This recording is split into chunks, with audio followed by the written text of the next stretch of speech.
Praise be to the most precious and the only exalted name of our Heavenly Father and our Savior, Lord Jesus Christ.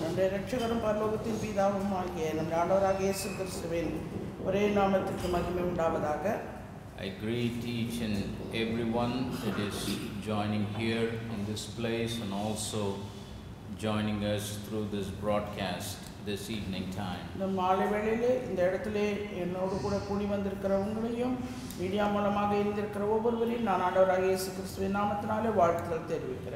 With these few words, I would like to draw your attention to the Word of God. As most all of you know, that we have been talking series of messages on the subject believers maneuver through crisis.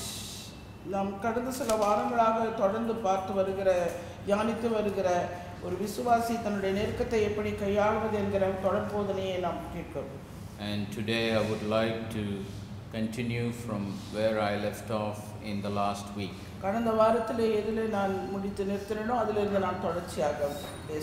We are particularly talking on the faith that is tested by fire.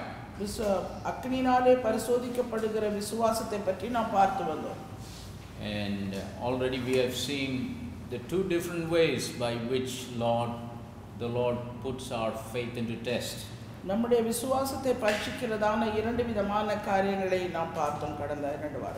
First of all, the Lord tests our faith by asking us to give up something which is precious to us.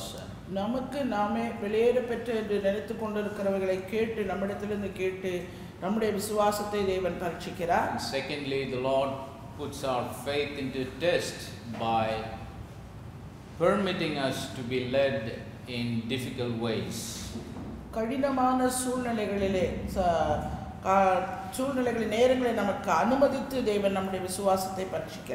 Today we'll look at the third way by which the Lord puts our faith into test.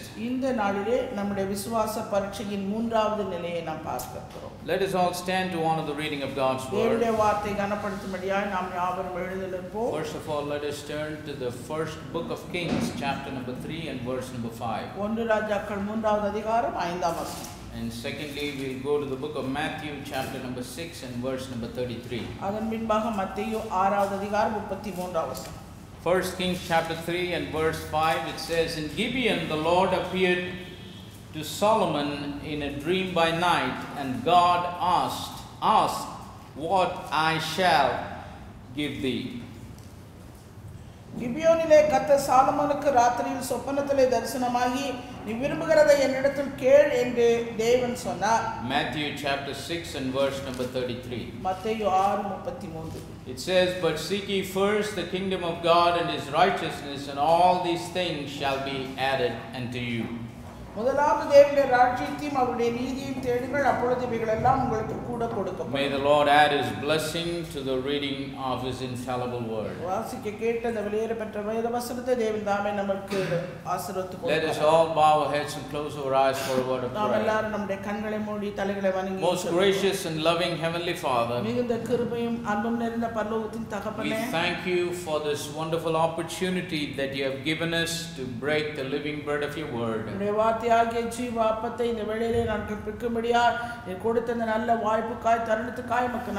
pray that you will anoint my lips to speak your anointed word. Anoint every ears to hear your word, every hearts to receive your word. I pray that each and every one of the lives will be transformed by your word. We bind all the power of darkness in the name of the Lord Jesus Christ. May the liberty of your spirit be with us. Lead us and guide us in the way everlasting. Let there be a spirit of revelation and understanding upon each and every one that will hear this word this evening. இந்த மாலை வேளையில் இந்த வார்த்தையின் சத்தத்தை கேட்கிற ஒவ்வொருவரோடும் கூட நம்முடைய வெளிப்பாட்டின் ஆவி புரிந்து கொள்ளுகிற ஆவி தங்கி இருக்க வேண்டுமாய் We declare that all the glory, honor and praise is yours and yours alone. ஆண்டவரே சகல துதி கன மகிமை மேன்மை எல்லாம் உமக்கு ஒருவருக்கே உண்டாகட்டும். So we ask all of these wonderful blessings in the precious name of the Lord Jesus Christ. இந்த ஆசீர்வாதங்கள் எல்லாவற்றையும் விலையேற பெற்ற நம்முடைய நாமத்தினாலே நான் கேட்கிறேன். Amen. Please be seated. தயவு செய்து உட்காருங்கள். The third way by which the Lord puts the faith of His people into test is by allowing them to make the right choice. மூன்றாவது அவர் தேவன் கொடுக்கிற விசுவாச பரீட்சையானது தம்முடைய பிள்ளைகளுக்கு அவர்கள் சரியான ஒரு தெரிந்து கொள்ளுதலை தெரிந்தெடுக்கும்படியான ஒரு பரீட்சையை அவர்களுக்கு வைக்கிறார். If you have recently taken up education in this country, இந்த தேசத்திலே இப்பொழுது சமீபத்திலே நீங்கள் படிப்பு தேர்ந்தெடுத்து படிக்கிறவர்களா இருந்தால், one of the way by which the educational institutions test the people is to ask them to choose the best answer. கல்வி ஸ்தாபனங்கள் அவர்கள் வைக்கிற தேர்வு நிலைகள் எல்லாம் இப்பொழுது சரியான பதிலை தேர்ந்தெடுக்கிற ஒரு பரீட்சையை அவர்கள் They will ask the question, but they will give more than one answer and ask the students to choose the best answer. அவர்கள் கேள்வித்தாளையும் கொடுத்து அதற்குரிய பதிலையும் ஒரு பதிலுக்கு மேலாக 4-5 பதில்களை கொடுத்து சரியான பதிலை நீங்கள் தேர்ந்தெடுக்கும்படியாய் சொல்லுகிறார்கள். It's a very tricky way of testing people's knowledge. ஜனங்களுடைய அறிவை அவர்கள் தந்திரமாய் சோதிப்பதற்காக அவர்கள் செய்கிற ஒரு காரியம். Because if you see sometimes all the answers they give, it will look like it answers the question. அந்த பதிலை அவர்கள் கொடுத்திருக்கிற பதிலை நீங்கள் பார்க்கும்போது கொடுத்திருக்கிற எல்லா பதிலுமே சரியாக இருப்பது போல ஒரு தோற்றம் உண்டாகும். But still they would ask the students to choose the best one of all the 4 or 5 that they give. அப்படி இருந்தும் அவர்கள் கொடுத்திருக்கிற 4-5 பதில்ல ஏதாவது ஒரு பதில் தான் அந்த கேள்விக்கு சரியான ஒன்றாக இருக்கும். Many times we used to wonder how come people came up with this concept of asking or testing the people. எப்படி இவ்விதமான ஒரு பரீட்சையை ஜனங்களுக்கு வைக்கும்படியா அவர்கள் வந்தார்கள் என்பது ஒரு ஆச்சரியமான காரியம். Well, if you look at the scripture, that was the way the Lord tested the faith of Solomon. சாலமோனுடைய விசுவாசத்தை தேவன் அவிதமாகவே அவர் சோதிக்கிறார். As the time was getting close for the departure of David, தாவீது தன்னுடைய காலத்தை அவன் கடந்து போகிற அந்த நேரம் வந்தபோது he made up his mind to give his throne to Solomon his son. தன்னுடைய சிங்காசனத்தை தன்னுடைய குமாரனாகிய சாலமோனுக்கு கொடுக்க அவன் நினைத்திருந்தான். And Solomon, whom I believe who grew up in the palace with David, தாவீதோடு அரண்மனையிலே வளர்ந்த Solomon, he was not very happy and glad about the responsibility his father was bestowing upon him. அவருடைய தகப்பன் தன் மேல் கொடுத்திருக்கிற எல்லா பொறுப்புகளையும் உத்தரவாதங்களையும் குறித்து அவன் சந்தோஷப்பட்டவனாக காணப்படவில்லை. Because he was a man who saw the intrinsic details of how he has to rule the people as the king. ஒரு ராஜாவாக ஜனங்களை எப்படி ஆள வேண்டும் என்று சொல்லி தன் தகப்பனார் ஆண்ட எல்லா காரியங்களையும் தன் கண்களினூடாக கண்ட. He knows the highs and lows of being a king. ஒரு ராஜா என்கிற நிலையிலே அந்த ராஜாக்குரிய காரியங்கள் எப்படி இருக்கும் என்பதை அவன் நன்கு அறிந்தவனாய் இருந்தான். Before sitting on the throne, he knew the responsibility of a king. அந்த சிங்காசனத்தில் அவன் உட்கார்வதற்கு முன்பாகவே அந்த சிங்காசனத்திலே ராஜா என்கிற நிலையிலே எப்படிப்பட்டதான ஒரு ஸ்தானம் அது என்பதை அவன் அறிந்தவனாய். Because he was a man who saw in close proximity all the things that his father did.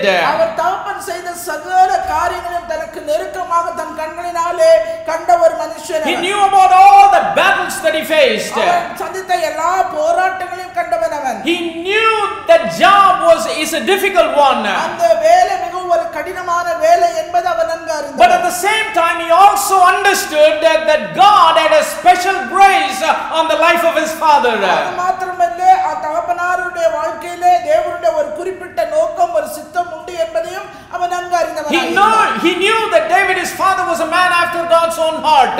தன்னுடைய தகப்பன் தன்னுடைய தேவனுக்கு உகந்த இதயத்துக்கு உகந்த தாசன் என்பதை அறிந்திருந்தான். He knew that his father was a successful king.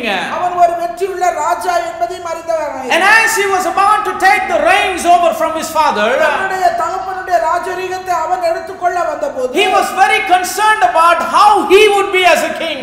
அவன் ராஜாவாக எப்படி இருக்கப்பட வேண்டும் என்பதை அவன் சிந்தித்தான். He was longing for the same grace for God to bestow upon his life like his father David. தகப்பனார் மேல் தேவனுடைய கிருபை எவ்விதமா இருந்ததோ அதே கிருபை தன் மீதும் இருக்கப்பட வேண்டும் என்கிற வாஞ்சையோடு இருந்தார். That is the reason he went to Gibeon to spend some time with the Lord alone. அதனால அவன் கிபியோனிலே போய் ஆண்டவரோடு கூட தனித்து சில மணி நேரங்களை செலவிட்டான். And in verse number 5, ஐந்தாவது வசனத்திலே the Lord appeared to Solomon in the dream by night. இரவிலே சொப்பனத்திலே சாலமோனுக்கு கிபியோனிலே கர்த்தர் தரிசனமாகி And God asked him, ask what I shall give thee. ஆண்டவர் அவனை பார்த்து கேட்கிறார், உனக்கு என்ன வேணும், உனக்கு விரும்புகிறதை என்னிடத்தில் கேள். This was such an open question that everybody would love to hear when the Lord says it. ஆண்டவர் இப்படி ஒவ்வொருவரையும் பார்த்து கேட்டானா எல்லாருக்கும் விருப்பமான ஒரு கேள்வி இது. If the Lord would come and stand before our eyes, நம்முடைய கண்களுக்கு முன்னாக ஆண்டவர் வந்து நின்று and he would ask us such a question, இதே ஒரு கேள்வியை நம்மிடத்தில் கேட்பாரானா, if he would say, ask what I shall give thee, நான் உனக்கு விரும்புகிறதை நீ என்னிடத்தில் கேள் என்று அவர் சொல்வார். it's not that the Lord sent an angel and asked him that question. அந்த ஆண்டவர் ஒரு ஏஞ்சல் தூதனை அனுப்பி கேட்கவில்லை. It's not that the Lord sent a prophet to ask this question. இல்ல ஒரு தீர்க்கதரிசியை அனுப்பி கேட்கவில்லை. It's not the Lord asked somebody else to ask this question. வேறு ஒரு அவரை அனுப்பி பதிலாக அனுப்பி கேட்கவில்லை. The Lord came by himself and asked this question to Solomon. அவர் தாமே நேரிலே வந்து சொப்பனத்திலே அவர் கேட்கிறார், நீ விரும்புகிறதை He என்னிடத்தில் said, கேள். ask what I shall give thee. நான் உனக்கு என்ன செய்யணும், என்ன கொடுக்கணும் கேள். See, the Lord already knows in what kind of position that Solomon was in. Solomon எப்படிப்பட்ட ஒரு ஸ்தானத்தில் இருக்கிறான் என்பதை ஏற்கனவே தேவன் அறிந்தவராய் So at that இருக்கிறார். crucial time he comes and appears to him and he asks him, ask what you need now. அவ்விதமான ஒரு நெருக்கமான சூழ்நிலையிலே அந்த ஸ்தானத்தில் அவன் இருந்தபோது அவனை பார்த்து ஆண்டவர் கேட்ட கேள்வி, நீ விரும்புகிறதை என்னிடத்தில் கேள். See, the Lord doesn't easily take someone and put in the high position. ஆண்டவர் சுலபமா யாருமே எடுத்து தூக்கி கொண்டு ஒரு உயர்ந்த ஸ்தானத்தில் வைக்கிறார். For example, if you take the father of Solomon, David, அந்த சாலமோனுடைய தகப்பனாகிய தாவீதை எடுத்துக்கொள்ளுங்கள். from being a little child, அவன் ஒரு சிறு பிள்ளையா இருந்த இதிலிருந்து, from being like a teenage son to his father, அவனுடைய தகப்பனுக்கு ஒரு வாலிப மகனாய் அவன் காணப்பட்ட போது David was a man who sharpened his spiritual edge. தன்னுடைய ஆவிக்குரிய வாழ்க்கையை அவன் கூர்மை தீட்டினவனாய் இருந்தான். When he was a little boy, he said, the Lord is my shepherd. அவன் சிறு பிள்ளையா இருந்தபோது அவன் பாடின சங்கீதம் கர்த்தர் என் He was a man who walked with God right from the time he was young. அவன் இளவயதா இருக்கும்போதே தேவனோடு கூட சஞ்சரிக்கிறவனாய் அவன் காணப்பட்டான். When he was a little boy, he faced the battle against Goliath. கோலியாத்துக்கு விரோதமான போரிலும் கூட அவன் கோலியாத்தை நேரில் சந்தித்தவன் தாவீது. And he won the test of and was called as a giant killer when he was a little boy. அவன் ஒரு சிறு பையனா இருந்தபோது அந்த கோலியாத்து போன்ற ராட்சதனை அவர் கொண்டான். David was not in a palace. He didn't grow up in a palace like Solomon did. Solomon இருந்தது போல தாவீது அரண்மனையிலே வளர்க்கப்பட்டவன் அல்ல. David was not the son of a king like Solomon was the son of the king. எப்படி Solomon ஒரு ராஜாவுக்கு குமாரனா இருந்தானோ அதுபோல தாவீது ஒரு ராஜாவுக்கு குமாரன் அல்ல. Way before David sat on the throne, அந்த சிங்காசனத்தில் அவன் உட்கார்வதற்கு முன்பாக, many years before David sat on the throne, அநேக வருஷங்கள் அநேக காலங்கள் அந்த சிங்காசனத்திலே தாவீது உட்கார்வதற்கு முன்பாக, the Lord sent Samuel his prophet to the house of Jesse. அந்த சாமுவேல் தீர்க்கதரிசி மூலமாக ஜெசியுடைய வீட்டுக்கு அவர் சென்று சொல்ல, And God has already chosen David. அங்கே தாவீதை அவர் தேர்ந்தெடுக்கிறார். Samuel anointed David unto the Lord when he was young. தாவீது சிறு பையனா இருந்தபோது அவனை ஆண்டவர் தேர்ந்தெடுத்தார். But after he was anointed, அவன் அபிஷேகம் பண்ணப்பட்டு he went through many difficult paths in his life. அவனுடைய வாழ்க்கையில மிகவும் கடினமான அநேக பாதைகளுக்குள்ளே அவன் கடந்து போனான். He was even at one point of time running for his own life. தன்னுடைய சுயமான அந்த ஜீவனுக்காக பயந்து ஓட வேண்டிய ஒரு நிலைமை. Saul, because of the grudge and the bitterness upon David, தாவீது மீது இருந்த அந்த முறுமுறுப்பினாலும் கசப்பினாலும் சவுலானவன், he envied him and ran after the life of David. அவனை எதிர்த்து அவன் பின்னாலே அவனை துரத்திக் கொண்டே போனான். And David was like a vagabond running here and there. தாவீதோ இங்கும் அங்குமாய் தன் ஜீவனுக்காக ஓடி ஒளிந்து கொண்டிருந்தான். Though he had many opportunities to easily finish off David, though David had many opportunities to easily finish off the life of Saul, தாவீது சவுலை முடிப்பதற்கு சுலபமான அநேக வாய்ப்புகள் வழிகள் அவனுக்கு உண்டானது. he respected the anointing that was upon Saul as the king. அந்த சவுல் மீது இருந்த இருந்த ராஜாவாக இருந்த அந்த ஆண்டவருடைய அபிஷேகத்துக்கு அவன் பயந்தான். And he waited patiently for the time of the Lord. ஆண்டவருடைய நேரத்துக்காக அவன் காத்திருந்தான். He patiently went through the trial of his faith. அவருடைய விசுவாச பரீட்சைக்குள்ளே அவன் பொறுமையோடு கூட கடந்து And then when the time came, ஒரு நேரம் வந்தபோது the Lord anointed him to sit upon the throne. தேவன் அவரை அபிஷேகித்து அந்த சிங்காசனத்திலே உட்கார வைத்தார். When we look at the scriptures very carefully, வேதவசனங்களை நாம் மிகவும் கவனமாய் பார்ப்போம். that David was anointed 3 times in his life. தாவீது 3 முறை தன்னுடைய வாழ்க்கையிலே அபிஷேகம் பண்ணார். The first time the Lord sent Samuel to the house of Jesse. முதலாவது சாமுவேல் தீர்க்கதரிசியை தன்னுடைய தகப்பனாகிய அந்த ஈசாய் வீட்டுக்கு அனுப்பினபோது And the scripture says he was anointed unto the Lord. அங்கே கர்த்தருக்காக அவன் அபிஷேகம் பண்ணப்பட்டான் என்று நாம் பார்க்கிறோம். And second time he was anointed as a king of one of the tribes.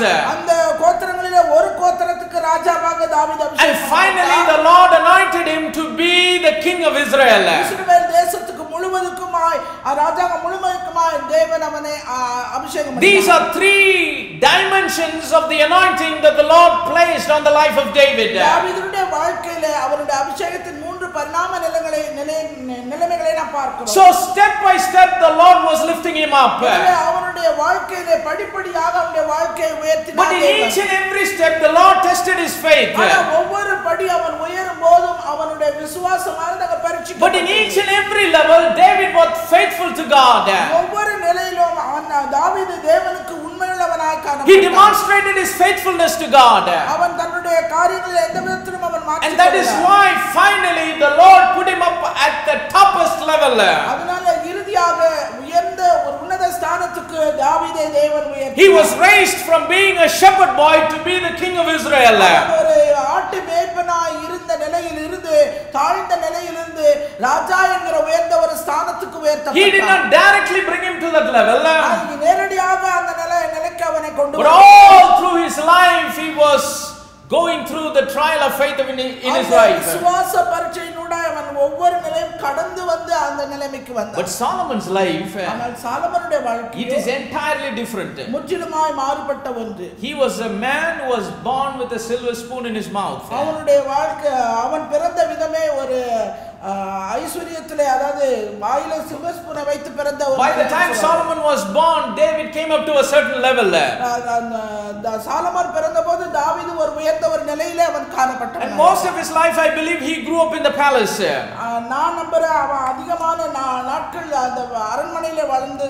But now the time has come for the throne to be shifted from the hands of David to his son Solomon. இப்பொழுது தாவீதிடத்தில் இருந்து சிங்காசனமானது சாலமோனுக்கு மாற்றப்படுகிற ஒரு நேரம் வந்தபோது. And before that the Lord wants to test. ஆண்டவர் அவனை பரீட்சிக்க விரும்பினார். How did he test his faith? எப்படி அவனுடைய விசுவாசத்தை பரீட்சித்தார்? Not like he tested Abraham, I'm sorry. ஆபிரகாமை போல அல்ல. Not like how he tested the widow woman of Zarephath. அந்த சாரிபாத் ஒரு விதவையை போலவும் அல்ல. He did not test the faith of Solomon like he tested the faith of the children of Israel. இஸ்ரவேல் புத்திரரை போலவும் அல்ல. He didn't ask no precious thing to be given up for God. தேவனுக்காக ஒரு விலையேறப்பட்டதாக வைத்திருக்கிறார் அது தேவனுக்கு கொடுப்பதன் மூலமாக அல்ல. He did not say that Solomon has to be led through difficult ways for many years before he would sit on the throne. அந்த சிங்காசனத்திலே உட்காருவதற்கு முன்பாக பல கடினமான சூழ்நிலைகளை அவன் கடந்து போனதாகவும் அல்ல. See, at that time many people were competing, many of the sons of David were competing to sit on the throne. அந்த நேரத்திலே தாவீதுடைய மற்ற குமாரர்கள் எல்லாம் அந்த சிங்காசனத்திலே உட்காருவதற்கு அவர்கள் முயற்சித்தார்கள். But sitting on the throne, ஆனால் சிங்காசனத்திலே உட்காருவது it cannot be decided by anyone, it has to be decided by God. அது யாராலும் தீர்மானிக்கப்படுகிற ஒரு காரியம் அல்ல, தேவனாலே தீர்மானிக்கப்படுகிற It was not a democratic government like we have now these days. இந்த நாட்களிலே இருக்கிறது போல ஜனநாயக ஒரு தேசம் அல்ல காரியம் அல்ல. The kings were not elected at that day and time. அந்த நாட்களிலே ராஜாவை தேர்ந்தெடுப்பது அப்படிப்பட்ட ஒரு காரியம் அல்ல. The kings were divinely appointed and anointed by God in those days and time. அந்த நாட்களிலே தேவனாலே மாத்திரமே அவர்கள் தெரிந்து கொள்ளப்பட்டு அந்த ஸ்தானத்திலே உயர்த்தப்படுகிறார்கள். God was not directly ruling the people, he was indirectly ruling the king because they wanted a king.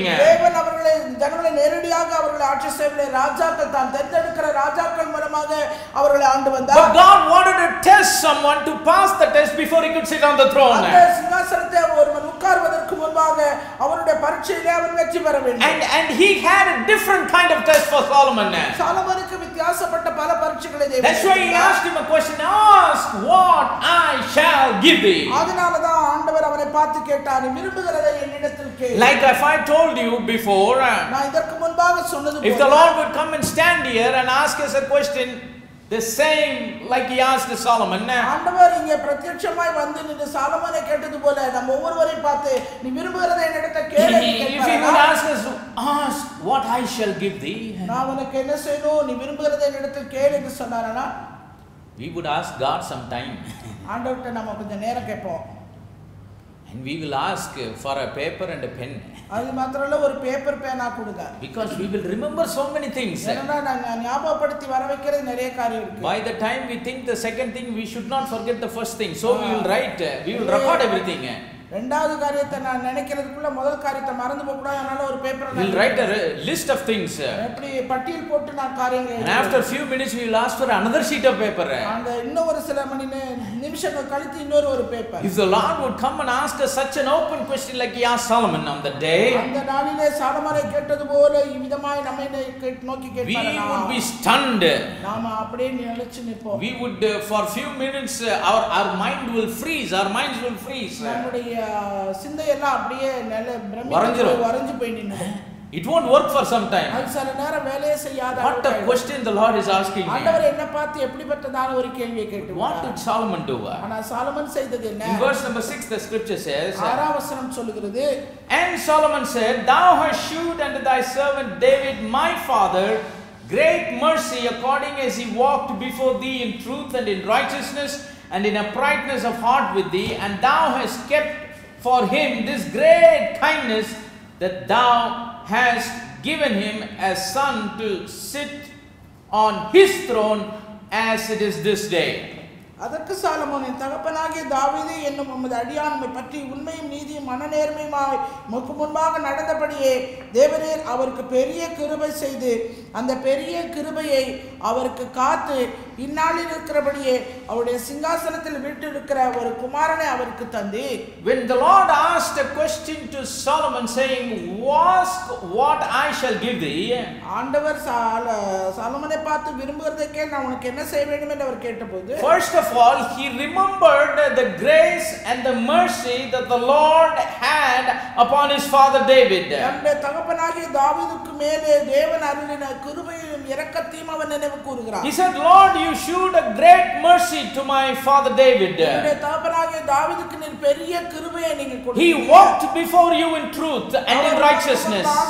உண்மை நீதிமாய் மனநேர்மையுமாய் நடந்தார். He walked before you with the uprightness of heart. நேர்மையுமாய் அவர் உமக்கு முன்பாக நடந்தார். Thou had a great kindness upon him. அவருக்கு நீர் பெரிய கிருபை செய்தீர். And now you have come, I have come to a place where I had the opportunity to sit upon his throne. இந்நாளில் இருக்கிறபடி அவருடைய சிங்காசனத்தில் வீற்றிருக்கிற ஒரு குமாரனை அவருக்கு தந்தார். First of all, he was comparing himself with his father. முதல்ல தன்னுடைய தகப்பனாரோடு தன்னை ஒப்பிட்டு பார்க்கிறார். He felt that he is going to sit on the throne. அந்த சிங்காசனத்திலே தான் போய் உட்கார போகிறார். But who he is and who his father is. அவன் யாரு, அவனுடைய தகப்பன் என்ன நிலைமை? Oh, my father had great mercy. என்னுடைய தகப்பனுக்கு ஒரு பெரிதான ஒரு இரக்கம். He walked before God in truth and righteousness and uprightness of heart. தேவனுக்கு முன்பாக உண்மையும் நீதி மனநேர்மையுமாய் அவர் நடந்து கொண்டார். The Lord has showed great kindness to my father. என்னுடைய தகப்பனுக்கு தேவன் பெரிய கிருபை செய்தார். And now the time has come for me to sit upon the throne. இப்பொழுது நான் உட்கார வேண்டிய நேரம் எனக்கு வந்தது. And in verse number 7 he said, 7ஆம் வசனத்திலே, and now, O Lord my God, thou hast made thy servant king instead of David my father, but I am but a little child, I know not how to go out or come in. இப்போதும் என் தேவனாகிய கர்த்தாவே, தேவரீர் உமது அடியேனை என் தகப்பனாகிய தாவீதின் ஸ்தானத்திலே ராஜாவாக்கினீரே, நானோ வென்றால் போக்கு வரவு அறியாத சிறு பிள்ளையாய் இருக்கிறேன். From this we can know he surely grew up in the palace. இதிலிருந்து நமக்கு தெரியுது அவன் வந்து அரண்மனையில தான் வாழ்ந்து கொண்டிருக்கிறான். He knew nothing about the world. அவன் உலகத்தை பற்றி எந்த ஒரு அறிவுமே இல்லாதவனாய் He knew nothing about, how he can handle this great responsibility that is going to come upon him. தனக்கு மேல் வரப்போகிற இந்த பெரிய உத்தரவாதத்தின் பொறுப்புகளை எப்படி அவன் கையாள்வது என்பது அவன் அறியாமல். On the other hand, he knew how responsible that position is. அந்த ஸ்தானம் எப்படிப்பட்டதான ஸ்தானம் என்பதையும் அவன் நன்கு அறிந்தவனாய் இருந்தான். What kind of pressures are involved in that kind of a position? அந்த ஸ்தானத்திலே போய் அமர்ந்தால் எவ்விதமான அழுத்தங்கள் மன அழுத்தங்கள் நெருக்கங்கள் வரும் என்பதை அவன் அறிந்தான். What will be the challenges that he would be facing? எப்படிப்பட்டதான சவால்களை எல்லாம் தான் சந்திக்க போகிறோம் என்பதை அவன் So thinking all of those things in his mind, தன்னுடைய சிந்தையிலே எல்லாவற்றையும் அவன் நினைத்தவனா, he says, Lord, I am like a little child, I don't know how to go out or come in. நான் எப்படி போக்குவரவு அறியாத ஒரு நான் சிறு பிள்ளையாய் இருக்கிறேன். And then in verse number 8 the scripture says, 8ஆம் வசனம் சொல்கிறது, and thy servant is in the midst of thy people which thou hast chosen, a great people that cannot be numbered nor counted for multitude. நீ தெரிந்து கொண்டதும் ஏராளத்தினால் எண்ணிக்கைக்கு அடங்காததும் லக்கத்திற்கு உட்படாததுமான திரளான ஜனங்களாகிய உமது ஜனத்தின் நடுவில் அடியேன் இருக்கிறேன். Lord, the responsibility I'm going to have is a great responsibility. நான் கொண்டிருக்கிற ஒரு உத்தரவாதம் பொறுப்பு பெரிதான ஒன்று. It's not going to be just over 50 people or 100 people. ஒரு 50 பேர் 100 பேர் உள்ள ஜனக்கூட்டம் அல்ல. This is a great number of people which you have chosen. நீ தெரிந்து கொண்ட திரளான ஒரு எண்ணிக்கை உள்ள கூட்டம். These are the people that cannot be numbered or cannot be counted, for they are multitudes. அவர்கள் எண்ணிக்கைக்கு அடங்காத லக்கத்துக்கு உட்படாத திரளான ஜனங்களாய் இருக்கிறார்கள். And in verse number 9 the scripture says, now only he is actually asking what the Lord wanted to give him.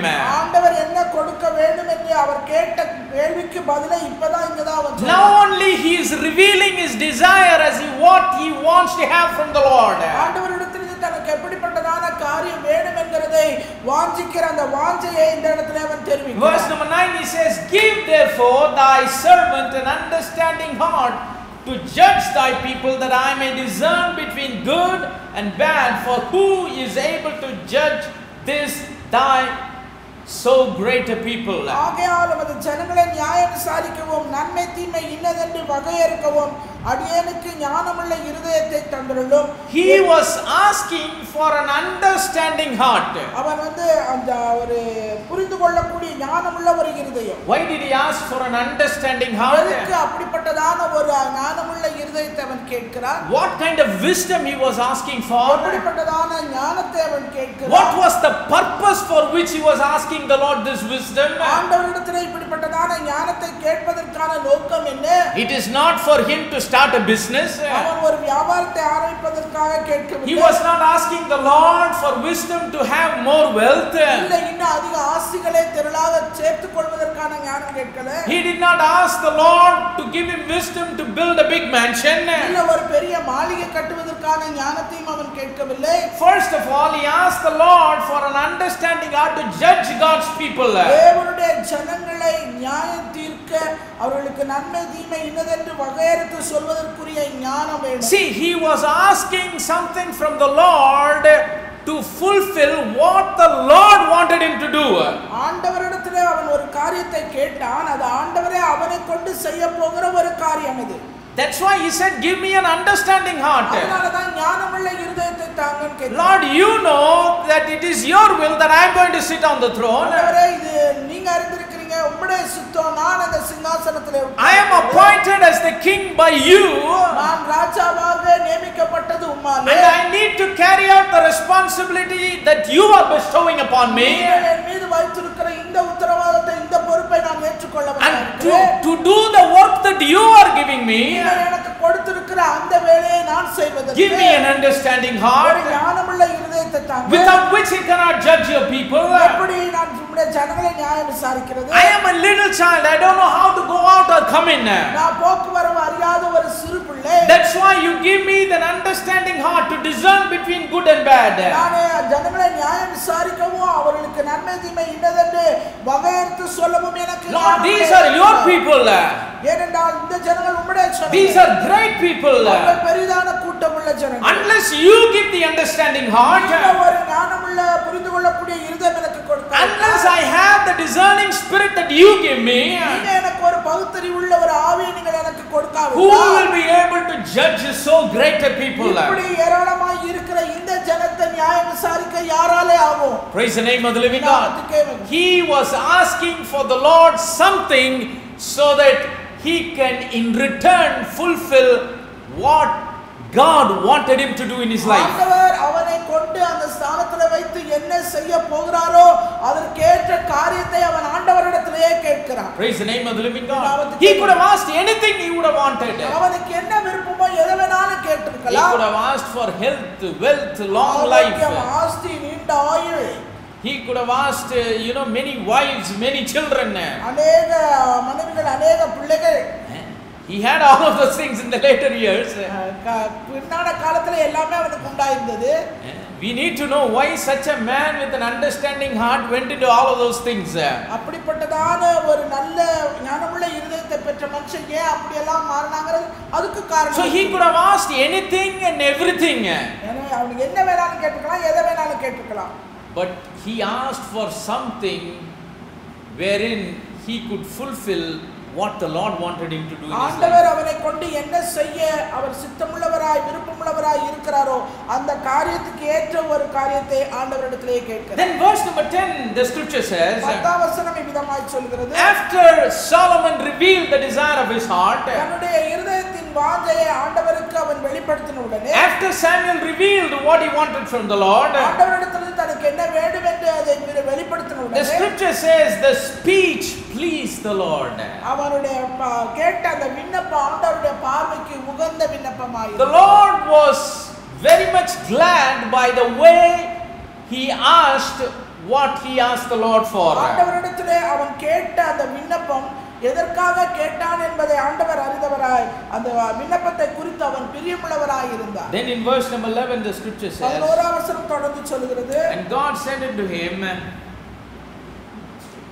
because thou hast asked these things and hast not asked for thyself long life, neither hast asked riches for thyself, nor hast asked the life of thine enemies, but hast asked for thyself an understanding to discern judgment.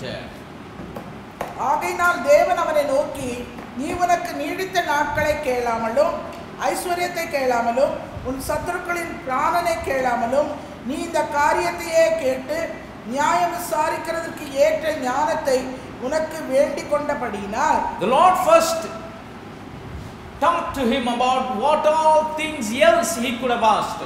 என்ன காரியெல்லாம் நீ என்னிடத்துல கேட்டிருக்கலாம் என்று சொல்லி ஆண்டவரே அவனுக்கு ஒரு பட்டியல். Because like I told you, the question that the Lord told him or asked him was an open question. ஏனென்றால் ஆண்டவர் அவனை பார்த்து கேட்ட ஒரு கேள்வி அப்படிப்பட்டதான ஒரு கேள்வி. என்ன வேணா கேட்டுக்கலாம். Said Solomon, you could have asked anything. நீ என்ன வேணா நீ கேட்டுக்கலாம். You could have asked for long life. நீ ஒரு நீடித்த நாட்களை கேட்டுக்கலாம். You could have asked riches for thyself. நீ உனக்காக ஐஸ்வரியத்தை கேட்டுக்கலாம். If the Lord would ask somebody the same question today, they would ask for riches. They will never forget about it. இன்னைக்கு நிலைமையில ஒருத்தரை பார்த்து ஆண்டவர் இந்த கேள்வியை கேட்டாங்கன்னா ஒரு காலம் இத கேட்க மறந்துருக்க மாட்டாங்க. Especially at this time we are living in. நான் வாழ்ந்து கொண்டிருக்கிற இந்த காலத்துல, God, I want early retirement. நான் சீக்கிரமா நான் ஓய்வு பெறணும். I don't know how long this coronavirus will go. இந்த கொரோனா வைரஸ் எப்ப போகும்னு எனக்கு தெரியாது. Please give me riches for me to live and also settle all of my children. என்னோட பிள்ளைகள் எல்லாம் நான் செட்டில் பண்ணனும், நானும் நல்லா இருக்கணும். அதனால எனக்கு Some greedy might ask riches for 3-4 generations. சில அதிக பேராசை பிடிச்சவன் 2-3 தலைமுறைக்கு கூட கேட்பான். But what did Solomon do? Solomon செய்தது என்ன? He did not ask for long life. அவன் நீடித்த நாட்களை கேட்கவில்லை. God himself takes some points and giving Solomon now. ஆண்டவர் அவனுக்கு பாயிண்ட் எடுத்து கொடுக்குறார். ஏப்பா இதெல்லாம் நீ கேட்டு இதெல்லாம் கேட்டலாமே ஆண்டவரே பாயிண்ட் எடுத்து கொடுக்குற மாதிரி இருக்கு. அப்படிதானே இருக்கு? You did not ask for long life. நீடித்த நாட்களை கேட்கவில்லை. You did not ask for riches for thyself. உனக்கு ஐஸ்வரியத்தை கேட்கல. You did not ask the life of thine enemies. இல்ல உன்னுடைய சத்துருக்களுடைய பிராணனை நீ கூட கேட்கல. Some intelligent people they will ask this also. சில புத்திசாலிகள் இதையும் கூட கேட்பாங்க. Because they are so deserted by the affliction of the enemies. அந்த எதிராளிகளின் நிமித்தம் அவர்கள் பட்ட அந்த துன்பங்களை நினைத்தவர்கள் அதை கேட்பாங்க. The Lord said you could have asked the life of your enemies. நீ உன்னுடைய சத்துருக்களுடைய பிராணனை நீ கேட்கல. By this we know that Solomon even had enemies before he became king. அவர் ராஜாவா ஆவறதுக்கு முன்னாடியே அவனுக்கு எதிராளி இருந்தது என்பதை இதை நம்ம Or he could have asked, Lord, you destroy all the enemies of Israel. I don't want to fight like my father David fought. என்னுடைய தகப்பனார் யுத்தத்துக்கு செஞ்சது போல என்னால எல்லா யுத்தமும் செய்ய முடியாதுப்பா. அதனால இஸ்ரவேல் ஜனங்களுக்கு விரோதமாக இருக்கிற எல்லா எதிராளியும் நீங்க ஒழிச்சிடுங்க. Destroy all these Philistines and so many other people that are troubling God's people. தேவனுடைய ஜனங்கள ஜனங்களாகிய இஸ்ரவேலரை துன்பப்படுத்திய மற்ற எல்லா புறஜாதிகள் பெலிஸ்தர் என்று சொல்லப்படுகிற அதிக பேர் அவங்க எல்லாரையும் அழிச்சிருந்தார். The Lord said, you didn't ask for all these things, but you have asked for an understanding to discern judgment. இதெல்லாம் நீ கேட்காம நியாய விசாரிக்கிறதுக்கு ஏற்ற ஞானத்தை நீ கேட்டாய் என்னிடத்துல. And in verse number 12, he gives him what he asked for. என்ன கேட்டானோ 12வது வசனத்துல அதை கொடுத்தார். He said, behold, I have done according to thy words. உன் வார்த்தைகளின்படி செய்தேன். As you have asked, I have given you an understanding heart. நீ கேட்டபடியே உனக்கு ஒரு ஞானமுள்ள இருதயத்தை நான் உனக்கு கொடுத்தேன். As you have asked, I have given you a heart of discernment between good and evil. நன்மை தீமை வகையறுக்கத்தக்க அந்த ஞானமுள்ள இருதயத்தை உனக்கு நான் கொடுத்தேன். I have given thee a wise and an understanding heart, so that there was none like thee before thee, neither after thee shall any arise like unto thee. ஞானமும் உணர்வுமுள்ள இருதயத்தை உனக்கு தந்தேன். இதிலே உனக்கு சரியானவன் உனக்கு முன் இருந்ததும் இல்லை, உனக்கு சரியானவன் உனக்கு பின் எழும்புவதும் இல்லை. Praise the name of the living God. And then in verse number 13 he says, 13வது வசனம், God says, I am going to give you the best that was never before, and there will be never after you. நான் இருக்கறதே சிறந்ததை உனக்கு கொடுக்க போறேன். இதுக்கு முன்பாக அப்படிப்பட்ட காரியம் நடந்தது இல்ல, இதற்கு பின்பாக நடக்க போகிறதும் இல்ல. You have asked for an understanding heart to judge my people. என்னுடைய ஜனத்தை நியாயம் விசாரிக்க நீ ஞானமுள்ள இருதயம். You have asked for a heart of discernment between good and evil, just for my people to do my responsibility I am giving you. என்னுடைய ஜனத்தை நீ நியாயம் விசாரிக்க நன்மை தீமை இன்னதென்று வகையறுக்க நீ ஞானமுள்ள இருதயத்தை நீ கேட்டாய். That's why I am going to give you the best. அதனால நான் உனக்கு சிறந்த ஒன்றை நான் கொடுக்க போகிறேன். I am going to give you an understanding heart that no one ever had before, even your father, nor anyone will have after you. நான் உனக்கு ஒரு ஞானமுள்ள இருதயத்தை கொடுக்க போறேன். உனக்கு முன்பாக எவனுக்கும் அந்த மாதிரி இருந்தது இல்ல, உனக்கு பின் எவனுக்கும் அப்படிப்பட்ட ஞானம் இல்ல. Praise the name of the living God. So I am going to give what you have asked for, but that will be the best that has never been and there will never be. நீ கேட்ட உன் வார்த்தையின்படியே உனக்கு அந்த ஞானத்தை கொடுக்கிறேன். ஆனா அந்த ஞானம் உனக்கு முன்பாக அப்படிப்பட்டவன் எவனுக்கும் இல்ல, உனக்கு பின்பாகவும் இருக்க போகுது. It is the best of all times. அது எல்லா காலத்திலும் சிறந்த ஒன்றாக It is going to be the best of the past and the present and the future. அது கடந்த நிகழ்கால வருங்காலத்திலும் அது சிறந்த ஒன்றாக இருக்கும். And then in verse number 17 the Lord is adding bonus. அது மாத்திரமல்ல 17ஆம் வசனத்துல அதிகமான காரியங்களை அவர் கொடுக்கிறார். He is giving bonus extraவா கொடுக்கிறார். In verse number 13 the scripture says, 13ஆம் வசனத்துல, and I have also given thee that which thou hast not asked, both riches and honor, so that there shall not be any among the kings like unto thee all thy days. இதுவும் அன்றி நீ கேளாத ஐஸ்வரியத்தையும் மகிமையும் உனக்கு தந்தேன். உன் நாட்களில் இருக்கிற ராஜாக்களில் ஒருவனும் உனக்கு சரியானவன் இருப்பதில்லை. So the Lord is now giving bonus because you have asked for something to do the responsibility that I am giving you. நான் உனக்கு கொடுத்த உத்தரவாதத்தை பொறுப்பை அந்த ஸ்தானத்திலிருந்து செய்வதற்கு நீ ஞானமுள்ள ஒரு இருதயத்தை நீ கேட்டபடினால I am going to add things that is for you. What is that?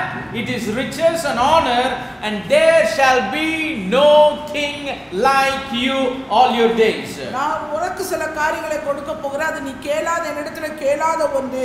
நான் நீ கேட்ட ஞானத்தோடு கூட நீ கேளாத இவைகளையும் நான் உனக்கு கொடுக்கிறேன் என்று ஐஸ்வர்யம் மகிமையை நான் உனக்கு கொடுக்கிறேன் என்று சொல்லுகிறார். Then in verse number 14 he added and said, if thou wilt walk in my ways to keep my statutes and my commandments as thy father David did walk, then I will lengthen thy days.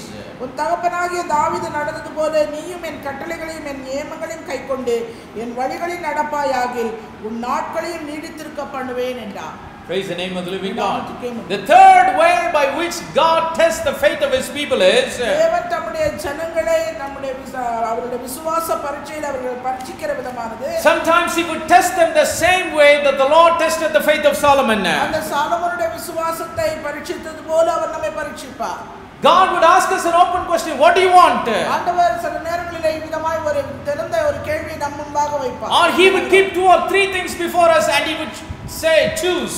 அது மாத்திரமல்ல நமக்கு முன்பாக 2-3 காரியங்களை வைத்துவிட்டு நீ தெரிந்து கொள், ஏதாவது ஒன்றை தெரிந்து கொள். Or the Lord will keep several ways before us and he will say, choose the right way to go. அது மாத்திரமல்ல பல வழிகளை நம் கண்களுக்கு முன்பாக கொண்டு வந்து வைத்து நீ சரியான வழியை நீயே தேர்ந்தெடு என்பார். And that is the time a believer must choose correctly. அந்த நேரம் தான் ஒரு விசுவாசியாய் இருக்கப்படுகிறவன் சரியான வழியை தெரிந்து கொள்ள வேண்டும். And how can we do the right choosing? எப்படி ஒரு சரியான தெரிந்து கொள்ளுதலை செய்வது? How can we make the right choice when we come to that place? அந்த இடத்துக்கு வரும்போது தெரிந்து கொள்ளுகிற நிலைக்கு வரும்போது எப்படி நாம் சரியான காரியத்தை தெரிந்து கொள்வது? That is the time we need to keep God first. அந்த நேரம் தான் நாம் தேவனை நாம் முதன்மையாய் வைக்க வேண்டிய நேரம். What choosing will keep God first in my life? நம்முடைய வாழ்க்கையிலே தேவனே நமக்கு முதன்மையான இடமாய் இருக்க வேண்டும். That's why the scripture says, அதனால வேதவசனம் சொல்கிறது. in fact the Lord Jesus said, இயேசு கிறிஸ்துவே சொல்கிறார், when he lived his life on this earth in flesh and blood, மாம்சத்தோடு இரத்தத்தோடு இந்த பூமியிலே வாழ்ந்த he said, seek ye first the kingdom of God. தேவனுடைய ராஜ்யத்தையும் நீதியையும் தேடுங்க. Believers are people who keep God first in their life. தேவனுடைய பிள்ளைகளாய் விசுவாசிகளாய் இருக்கிறவர்கள் தேவனை முதன்மையாய் வைக்க வேண்டும். Lot of believers are suffering with priority problems in their life. விசுவாசிகள் படுகிற கஷ்டங்கள் எல்லாம் அவர்களுக்கு தெரிந்து கொள்வதிலே இருக்கிற பிரச்சனை. We must be very clear about the priorities that we have in our lives. முன்னுரிமை கொடுத்து தெரிந்தெடுக்க வேண்டும் என்பதை நாம் முதலாவது If we are the seed of God, தேவனுடைய சந்ததியாய் வித்தாய் இருக்கிறோம், born again by the incorruptible seed of God's word, ஆவியானவருடைய வார்த்தையினால் நாம் ஜெனிப்பிக்கப்பட்டிருப்போம். we need to understand what is our first priority. நம்முடைய முதன்மையான முன்னுரிமை எது, தெரிந்து கொள்ளுதல் எது என்பதை நாம் அறிந்து The scripture says, seek ye first the kingdom of God. வேதவசனம் சொல்கிறது முதலாவது தேவனுடைய ராஜ்யம். We must always have the mentality of seeking after God's kingdom. தேவனுடைய ராஜ்யத்தை முதன்மையாய் தேடக்கூடிய ஒரு மனநிலை. Our life's priority must be God first. வாழ்க்கையிலே நாம் தெரிந்து கொள்ளுகிற முதல் நிலை முன்னுரிமை தேவனுக்காக இருக்க Our வேண்டும். time's priority must be God first. நம்முடைய காலங்கள், நம்முடைய நேரங்கள் தேவனுக்கு முதன்மையாய் இருக்க வேண்டும். Our efforts priority must be God first. நாம் எடுக்கிற ஒவ்வொரு முயற்சியுமே முதலாவது தேவனை முன்னிறுத்தி செய்ய Our வேண்டும். finances priority must be God first. நம்முடைய பொருளாதாரங்களிலே நாம் தேவனை முன்னுரிமைப்படுத்தி That is how a true child of God lives his or her life. ஒரு தேவனுடைய பிள்ளை, ஒரு விசுவாசி அவனோ அவளோ தன் விசுவாச வாழ்க்கையை நடத்துகிறார். Seek first the kingdom of God. தேவனுடைய ராஜ்யத்தை தேடு. How do I want to live my life? எப்படி நான் என்னுடைய வாழ்க்கையை நான் But I live my life the way God wants me to live. தேவன் விரும்புகிறபடி என்னுடைய வாழ்க்கையை நான் வாழ்கிறேன். How I need to walk. நான் எப்படி நடப்பது? I will walk the way God wants me to walk. தேவன் விரும்புகிறபடி என் வாழ்க்கையிலே நான் நடக்கிறேன். Where I have to go, நான் எங்கே போக வேண்டும்? I will go where God wants me to go. தேவன் விரும்புகிற இடங்களுக்கு நான் போகிறேன். What do I have to do? நான் என்ன செய்ய I will வேண்டும்? do what God wants me to do. தேவன் என்ன செய்ய விரும்புகிறாரோ அதை நான் செய்கிறேன். How do I plan this thing in my life? காரியங்களை என்னுடைய வாழ்க்கையில நான் எப்படி I will plan it the way that God wants me to plan it. விரும்புகிறபடி என்னுடைய காரியங்களை என்னுடைய வாழ்க்கையில நான் In each and every move that we make in our lives, வாழ்க்கையில நாம் செய்யப்படுகிற ஒவ்வொரு even each and every maneuver that we take in our life, வாழ்க்கைக்காக நாம் எடுக்கிற ஒவ்வொரு பிரயாசம், in each and every way we navigate our lives in this world, இந்த பூமியிலே நாம் வாழ்வதிலே நாம் கடந்து கொண்டு போகிற whether it is in our personal life, தனிப்பட்ட வாழ்க்கை, whether it is in our family life, நம்முடைய குடும்ப வாழ்க்கை, whether it is in our marriage, நம்முடைய திருமண வாழ்க்கை, whether it is something that is very little in our life, நம்முடைய வாழ்க்கையில காணப்படுகிற காரியங்கள், or something that is great in our life, நம்முடைய வாழ்க்கையில பெரிதாய் in every decision, கேட்கிற ஒவ்வொரு in every plan, in every circumstances, சூழ்நிலையிலும், whether the sun is shining bright, சூரியன் பிரகாசமா or whether the things are dark and gloomy in our life, வாழ்க்கையின் காரியங்கள் இருளா அந்தகாரமா, even in the times of joy, சந்தோஷமான or in the times of sorrow, துக்கமான நேரத்தில், whether you are mourning or whether you are dancing, துக்கமாய் இருக்கிறாயோ நீ பாட்டு பாடி at all times, in all circumstances, எல்லா காலத்திலும் எல்லா the சூழ்நிலையிலும் priority must never change in our lives. கொடுக்கப்பட்ட அந்த முதலுரிமை, முதலிடம், முன்னுரிமை மாறக்கூடாது. When our mind is trained to give God the first place, நம்முடைய சிந்தையிலே, நம்முடைய மனதிலே தேவனுக்கு நாம் முதலிடம் கொடுப்போமானால், when we train our minds to keep God first and seek His kingdom first, எப்போதுமே நாம் தேவனையே முன்னிறுத்தி அவருக்கு முதலிடத்தை கொடுத்து அவருடைய ராஜ்யத்தை நீதியை தேடுவோமானால், whenever God would test us by giving us so many different choices, இப்படி வித்தியாசப்பட்ட தெரிந்து கொள்ளுதலை தேவன் எப்பொழுது கொடுத்தாலும் our choosing will be like that of Solomon. நம்முடைய தெரிந்து கொள்ளுதல் நாம் தேர்ந்தெடுக்கிற காரியம் சாலமோனை போல சரியானவனாய் இருக்கும். We will choose something that will keep God first.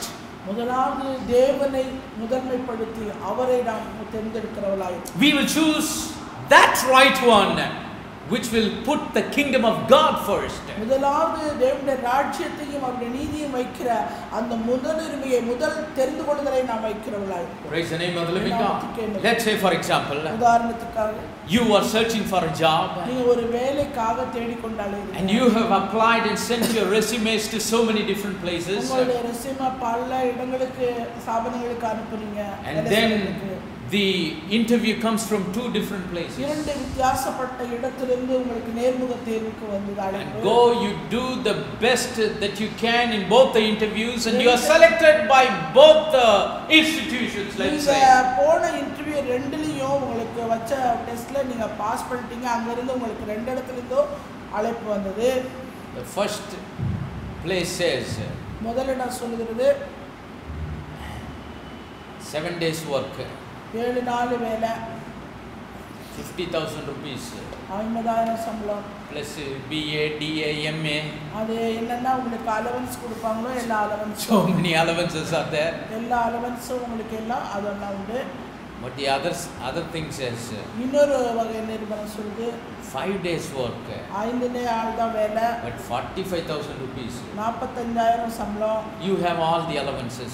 நீங்க மற்ற அலவன்ஸ் எல்லாம் Now what you will choose? நீங்க எதை தேர்ந்தெடுப்பீங்க? As a child of God, ஒரு தேவனுடைய பிள்ளையா இருக்கிறவர் who is in a mentality to honor God first, தேவனை முதலாவது கனப்படுத்த மனநிலையில இருக்கப்படுகிற தேவன், honor whatever He says in His word. அவருடைய வார்த்தையில அவர் என்னவெல்லாம் சொல்றாரோ See, honoring God is nothing but honoring His word. தேவனை கனப்படுத்துவது அவருக்கு மரியாதை செலுத்துவது என்பது அவருடைய See, வார்த்தை. you cannot honor God by belittling His word. அவருடைய வார்த்தையை விட்டுட்டு நீ அவரை கனப்படுத்த If we முடியாது. belittle what God says, we cannot honor Him. தேவனுடைய வார்த்தையை விட்டுட்டா நம்ம அவரை எப்படி கனப்படுத்த முடியும்? Because God is word and word is God. வார்த்தை தேவனாய் இருக்கிறார், தேவன் வார்த்தை. Only by honoring His word we can honor God. அவருடைய வார்த்தையை கனப்படுத்தினால் நம்ம அவரை கனப்படுத்த We can manifest our honor to God by manifesting or honoring His word. அவருடைய வார்த்தையிலே நம்முடைய கனத்தை மரியாதையை நாம் வெளிப்படுத்தும் போது நம்ம அவரை மகிமைப்படுத்துகிறதா. Praise the name of the living God.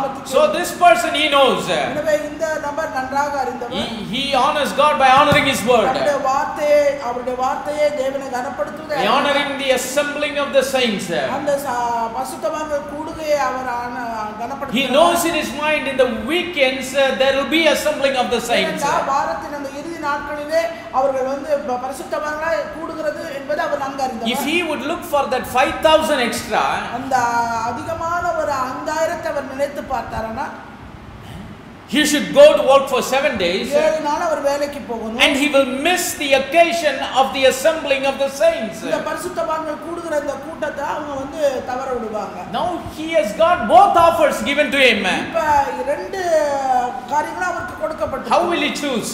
எதை அவர் தேர்ந்தெடுப்பார்? If he is a true believer, ஒரு உண்மையுள்ள விசுவாசியா if he is a one who doesn't have the priority problem in his life, தன்னுடைய வாழ்க்கையிலே முதலின்மை எடுக்கிற எதை தெரிந்து கொள்ளணும் தெரியாத பிரச்சனை உள்ளவங்க, if he yearns to honor God first in his life, தன்னுடைய வாழ்க்கையிலே தேவனை முதன்மையாய் தெரிந்து கொள்ள வேண்டும் என்கிறதுல if he பிரச்சனை seeks உள்ளவங்க, first the kingdom of God and His righteousness, தேவனையும் அவருடைய நீதியும் தேட வேண்டும் என்கிற அந்த காரியத்துல பிரச்சனை உள்ளவங்க, what offer he would choose? அவர் எந்த ஒரு காரியத்தை அவர் தேர்ந்தெடுப்பார்? He would choose the offer that will enable him to honor God. தன்னால எது முடியுமோ அதை தெரிந்தெடுத்துக் கொண்டு அந்த மூலமா தேவனை மகிமைப்படுத்தணும். எதை தெரிந்து கொண்டால் தேவனை கனப்படுத்த முடியுமோ அதை தான் என்ன பண்ணுவாரு? தெரிந்து கொள்வார். Praise the name of the living God. He is free to choose anything he wants. அவர் வந்து எதை வேணாலும் தெரிந்து கொள்ளலாம் என்கிற ஒரு சூழ்நிலை. It is like a plum given before him. அவருக்கு முன்பாக ஒரு பழமொழி கொடுக்கப்பட்டது, எதை வேணா தெரிந்து கொள்ளலாம். It's like offering a cake in 2 plates. You just have to take it and eat it. ஒரு கேக்க முழுசுமா கொடுத்து நீயே எடுத்துக்கோ சாப்பிடு என்று சொல்லுங்க. No conditions. எந்த ஒரு நிபந்தனையும் இல்லை. If you choose the right choice, நீங்க ஒரு சரியான தெரிந்து கொள்ளுதலை தேர்ந்தெடுக்க வேண்டும். though 5,000 rupees less, he takes that job. அந்த 5,000 குறைவா இருந்தாலும் அந்த 45,000 சம்பளத்தை which would enable him to honor God in his life. தன்னுடைய வாழ்க்கையில எப்படி தேவனை கனப்படுத்த முடியுமோ அந்த விதத்துல அந்த காரியத்தை எடுப்பார். Make no mistake about it.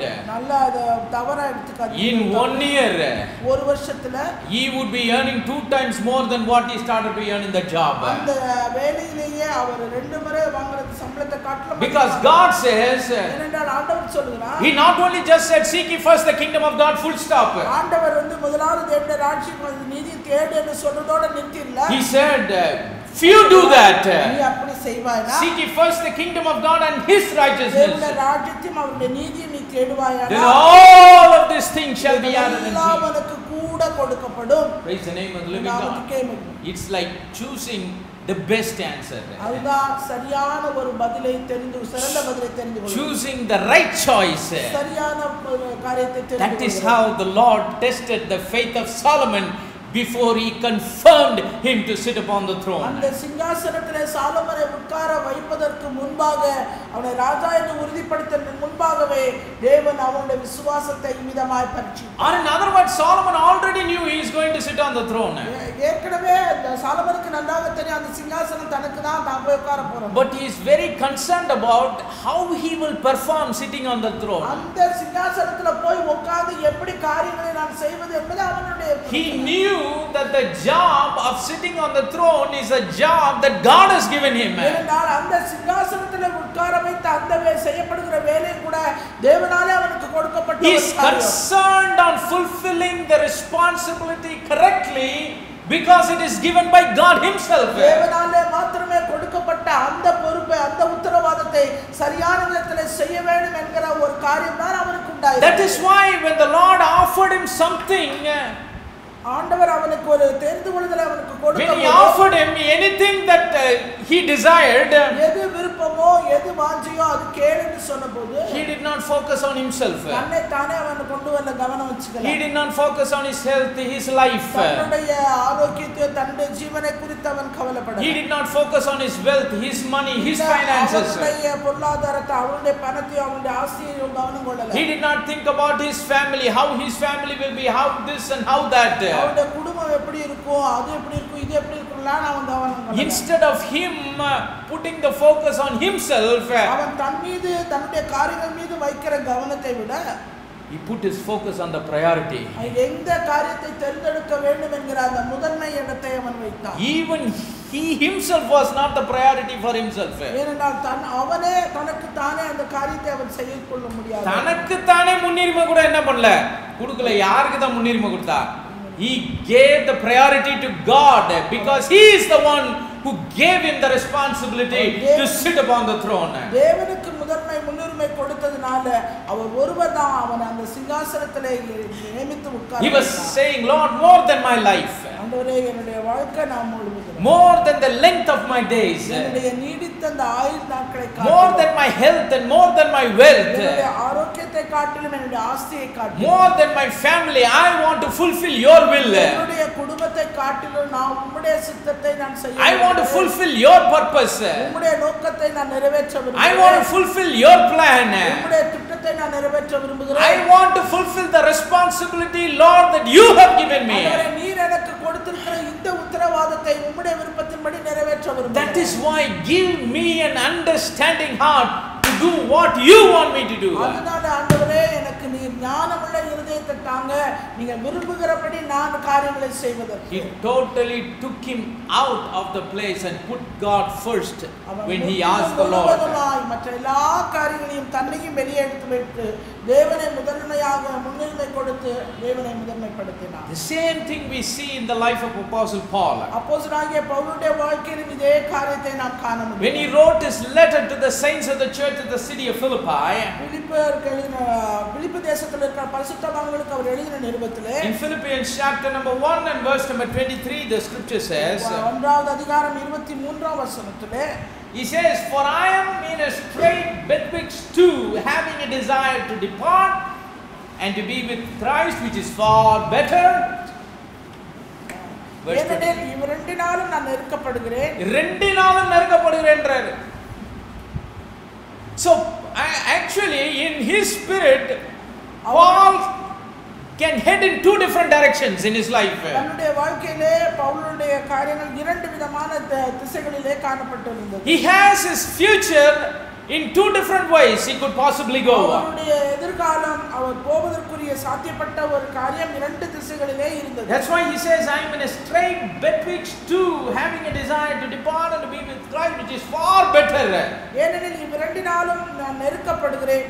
தேகத்தை விட்டு பிரிந்து கிறிஸ்துவுடனே கூட இருக்க எனக்கு ஆசை உண்டு. அது அதிக நன்மையாய் இருக்கும். And then in verse number 24 he says, nevertheless to abide in the flesh is more needful for you. அப்படி இருந்தும் நான் சரீரத்தில் தரித்திருப்பது உங்களுக்கு அதிக அவசியம். He says, I can head in two different directions. ரெண்டு வித்தியாசப்பட்ட திசைகளிலே இருக்கிறேன். I have suffered so much for Christ. கிறிஸ்துவுக்காக நான் அதிக பிரயாசப்பட்டவன். When country after country, nation after nation, city after city, ஒவ்வொரு தேசத்தை விட்டு ஒவ்வொரு நகரத்தை விட்டு பட்டணங்களை விட்டு நான் கடந்து போகும்போது, breaking in all those heathen countries with the gospel of Jesus Christ. அநேக அந்த பரஜாதியரோட பட்டணங்களில் எல்லாம் ஆண்டவராகிய இயேசு கிறிஸ்துவின் சுவிசேஷத்தை நான் I went on in so many journeys. அநேக பிரயாணங்களிலே நான் கடந்து வந்தேன். And I suffered a lot of things. நான் அநேக காரியங்களிலே பாடுபட்டேன். Being persecuted in many different ways. அநேக வித்தியாசப்பட்ட வழிகளிலே நான் துன்பப்படுத்தப்பட்டேன். Even by my strangers I was persecuted. By my own people I was persecuted. சுயஜனங்களால் நான் துன்பப்படுத்தப்பட்டிருக்கிறேன். I am almost tired. நான் இப்ப ரொம்ப களைப்புற்றவனாய் இருக்கிறேன். It looks like it is very difficult for me to continue on this earth. இந்த பூமியிலே இந்த காரியத்தை நான் தொடர்ந்து செய்வது எனக்கு கடினம் போல தோன்றுகிறது. But I have a desire to depart. நான் பிரிந்து போவதற்கு எனக்கு ஆசை உண்டு. See, there are two pressures on me. என் மீது இரண்டு விதமான அழுத்தங்கள் உண்டாகிறது. To depart is one. முதல்ல பிரிந்து போகிற ஒரு காரியம். Depart means பிரிந்து போகிறது to depart from this flesh. இந்த மாம்ச தேகத்தை விட்டு போவது. To depart from this earth. இந்த பூமியை விட்டு பிரிந்து போவது. To depart from this world and all of the responsibility he has. உலகத்திலும் இருக்கிற எல்லா உத்தரவாதங்களையும் விட்டு பிரிந்து போவது. To depart from this world to be with Christ, it is far better. That is one choice for me. உலகத்தை விட்டு கிறிஸ்துவுடனே இருந்தால் அது மிகவும் அதிக ஒரு நன்மையான காரியம். Nevertheless, அப்படி இருந்தும் there is also another thing that is pressing me. இன்னொரு ஒரு காரியம் என் கூடவே என்ன போகுது. I have another choice that is working in me. என்னிடத்தில் இன்னொரு ஒரு தெரிந்து கொள்ளுதல் போராடி கொண்டிருக்கிறது. Want to depart, but the other is to abide in the flesh, which is more needful for you. இது வந்து சரீரத்தில் தரித்திருப்பது உங்களுக்கு அதிக அவசியமாய் இருக்கும். Praise the name of the living God. உங்களுக்கு means what did Paul mean needful for you? அங்கே உங்களுக்கு என்று அதிக அவசியம் என்று யாரை அங்கே குறிப்பிடுகிறார் பவுல் அப்போஸ்தலன்? Was he telling me to his wife or his children or his family? பிள்ளைங்க கிட்ட குடும்பத்தை பார்த்து சொல்றாரா? Thank God he didn't have families, otherwise some people would interpret it. He told his family this. அப்படியே அவருக்கு குடும்பம் இல்ல. இது குடும்பம் இருந்திருந்தனா இத வந்து அப்படி மொழிபெயர்த்திருப்பாங்க. Did he tell his relatives that? இல்ல அவர் உறவுக்காரர்களோடு இருக்க விரும்புகிறாரா? But he said, if I live in this flesh, it will be more needful for you, means God's people. நான் அப்படி இருந்து சரீரத்தில் தரித்திருப்பது உங்களுக்கு அதிக அவசியம் என்று சொல்வது தேவனுடைய ஜனங்களை குறித்து சொல்கிறதா? If I live in this flesh, it will benefit the church of Jesus Christ. இந்த சரீரத்தை விட்டு தேகத்தை விட்டு பிரிந்து போனா எனக்கு அது நன்மை. நான் கிறிஸ்துவுடனே கூட இருப்பேன். If I live here, it is good for God's people. நான் இங்கே இருந்தனா தேவனுடைய ஜனங்களுக்கு நல்லது. It is good for the saints of God. தேவனுடைய பரிசுத்தவான்களுக்கு It's good for the furtherance of the kingdom of God. தேவனுடைய ராஜ்யத்துக்குரிய காரியங்களுக்கு நல்லது. It's good for the propagation of the gospel. சுவிசேஷத்தை பிரசங்கிப்பதற்கு அது நல்லது. It's good for the amplification of the truth. சத்தியத்தை வெளிப்படுத்துவதற்குரிய காரியமாய் அது நன்மையாக இருக்கும். In verse number 25 he said, 25ல பார்க்கிறோம். and having this confidence, I know that I shall abide and continue with you all for your furtherance and joy of faith. இந்த நிச்சயத்தை கொண்டிருந்து நான் மறுபடியும் உங்களிடத்தில் வருகிறதுனால் என்னை குறித்து உங்களுடைய மகிழ்ச்சி கிறிஸ்து இயேசுவுக்குள் பெருகும்படிக்கு. So I had these two choices. எனக்கு இரண்டு விதமான தெரிந்து கொள்ளுதல் இருக்குது. To depart from this earth, இந்த பூமியை விட்டு நான் கடந்து போவது, or stay with you. இல்ல நான் உங்களோடு தரித்திருப்பேன். If I depart from this earth, it is easy for me.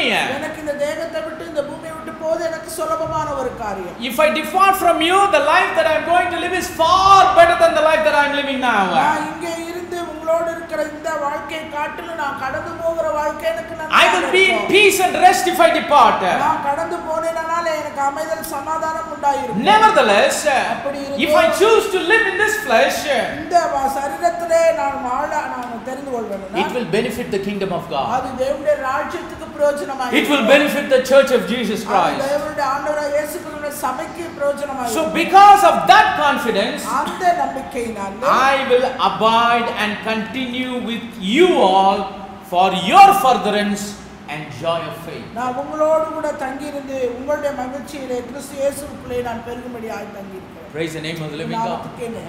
He says departing is easy for me. எனக்கு பிரிந்து போவது மிகவும் சுலபமானது. One character in the Old Testament and the other in the New. ஒன்று வந்து பழைய குணாதிசயம், இன்னொன்று வந்து புதிது. Character in the Old Testament and the other in the New. ஒன்று வந்து பழைய ஏற்பாட்டினுடைய குணாதிசயம், ஒன்று வந்து புதிதான. Solomon, who lived in the shadows, Solomon வந்து நிழலாட்டத்திலே இருக்கிறார். when his faith was tested, அவனுடைய விசுவாசம் பரீட்சிக்கப்படும்போது he chose the right choice when the Lord gave him all the opportunities to choose anything he wants. அவன் விரும்புகிறதை எதை வேணாலும் தேர்ந்தெடுக்கும்படியாய் தேவன் அவனுக்கு முன்பாக தெரிந்து கொள்வதை வைத்தபோது அவன் ஒரு சரியான காரியத்தை தேர்ந்தெடுத்தான். Kept the kingdom of God first. அவன் தேவனுடைய ராஜ்யத்தின் தேவனை முதன்மையாக வைத்தான். He kept the will of God, the plan of God that he needs to execute.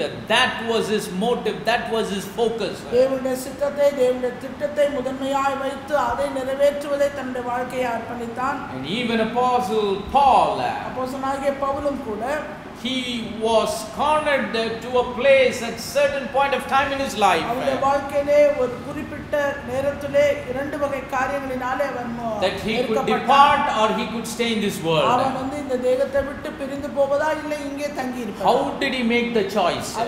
எந்த காரியத்தை அவன் தெரிந்து கொண்டான்? How did he choose the right option? சரியான தெரிந்து கொள்ளுதலை அவன் எப்படி தெரிந்தான்? How did he choose the option in which God was pleased with? எந்த காரியத்திலே தேவன் பிரியமாய் இருக்கிறார் அந்த காரியத்தை எப்படி தெரிந்தான்? God must be pleased with our choice. That is very important. நாம தெரிந்து கொள்ளுகிற காரியங்களை குறித்து தேவன் பிரியமுள்ளவராகவும் இருக்கிறார். Because the scripture says in 1 Kings chapter 3 and verse number 10, 1 ராஜாக்கள் 3:10 நாம் பார்க்கிறோம். when Solomon made the right choice, Solomon அந்த சரியான காரியத்தை தேர்ந்தெடுத்ததனாலே the Lord was pleased with this choice. ஆண்டவருடைய பார்வைக்கு அது உகந்த விண்ணப்பமாய் இருந்தது. Praise the name of the living God. பிரியமுள்ள ஒரு காரியமாய் இருந்தது. That is one way by which God tests the faith of his people. இப்படியாக தேவன் தம்முடைய ஜனத்தினுடைய விசுவாசத்தை அவர் பரீட்சிக்கிறார். When our life is brought to a place and we are cornered to make a choice that is set before us. நாம் நம்முடைய வாழ்க்கையின் பாதையில கடந்து வந்து கொண்டிருக்கும்போது ஒரு நேரத்திலே ஒரு இடத்திலே வந்து பல காரியங்களை நமக்கு முன்பாக வைத்து ஒரு சரியான தெரிந்து கொள்ளும்படியாக நாம் ஒரு நெருக்கத்துக்குள்ளாக வருவோம். What will we do? அந்த நேரம் நாம் என்ன செய்வோம்? How will we make the right choice? நாம் எப்படி ஒரு சரியான தெரிந்து கொள்ளுதலை தேர்ந்தெடுப்போம்? Will we make a choice that is easy to us? இல்ல நமக்கு சுலபமாய் இருக்கிறதை நாம தேர்ந்தெடுப்போமா? Or will we make a choice that is right in the sight of God? இல்ல தேவனுடைய பார்வையிலே சரியாய் இருக்கிற காரியத்தை நாம் தேர்ந்தெடுப்போமா? See, many believers, they like to choose what is easy for them. அநேக விசுவாசிகள் தேர்ந்தெடுக்கிற காரியம் தங்களுக்கு சுலபமாய் இருக்கிறவர்களை தேர்ந்தெடுப்பார்கள். See, it is very important to be right than to be easy. சுலபத்தை காட்டிலும் தேவனுடைய பார்வையிலே சரியானதை தேர்ந்தெடுப்பதுதான் சரியான. Because sometimes God's choice might not be easy, but it will be right. ஆனா தேவன் தெரிந்து நமக்கு கொடுக்கிற காரியங்கள் சில சமயத்துல நாம தேர்ந்தெடுக்கிற மாதிரி சுலபமா இருக்காது, கடினமா இருக்கும். ஆனா அதுதான் சரியான காரியம். Sometimes சில நேரத்துல that which is right is tough. அந்த சரியான காரியமே நமக்கு கொஞ்சம் கடினமாய் தோன்றும். சரியாய் இருப்பது எப்படி ஆயிடுச்சு? கடினமாயிடுச்சு. காரணம் இந்த உலகம் பண்ற வேலை. அது ஆக்சுவலா கடினம் கிடையாது. ஆனா உலகம் என்ன வாக்கிடுது? சரியா இருக்கிறத, if something is right, it's always going to be difficult. சரியா இருக்கிற ஒரு காரியம் அதை வந்து கஷ்டமாக்கிடுது. That is why sometimes when believers, they try to look at how other people are doing and living their life. சில நேரங்களிலே விசுவாசிகள் இப்படிப்பட்டதான தருணங்களை மற்றவங்க எப்படி அந்த காரியத்தை கையாளுறாங்க நான் மத்தவங்கள பார்க்கிறேன். The devil easily deceives them to program their life to go in that easy way because their mind is programmed like that. பிசாசானவன் அவர்கள் இருதயத்தை வஞ்சித்து மற்றவர்களை பார்க்கும்படி செய்து சுலபமாக தங்களுடைய காரியங்களை சுலபமான காரியங்களை தங்கள் வாழ்க்கைக்கு தேர்ந்தெடுக்கும்படியாக செய்து விடுவார். Some people, they will look at majority. சிலர் வந்து பெரும்பான்மை கூட்டம் என்ன செய்து அதை பாருங்க. Go in the side of majority. பெரும்பான்மையோர் கூட்டத்தின் பக்கத்துல போ. Because they think if majority does something, it is always right. ஏனா பெரும்பான்மையோர் செய்கிறது எப்போதுமே சரியானதா இருக்கும் என்பது அவருடைய எண்ணம்.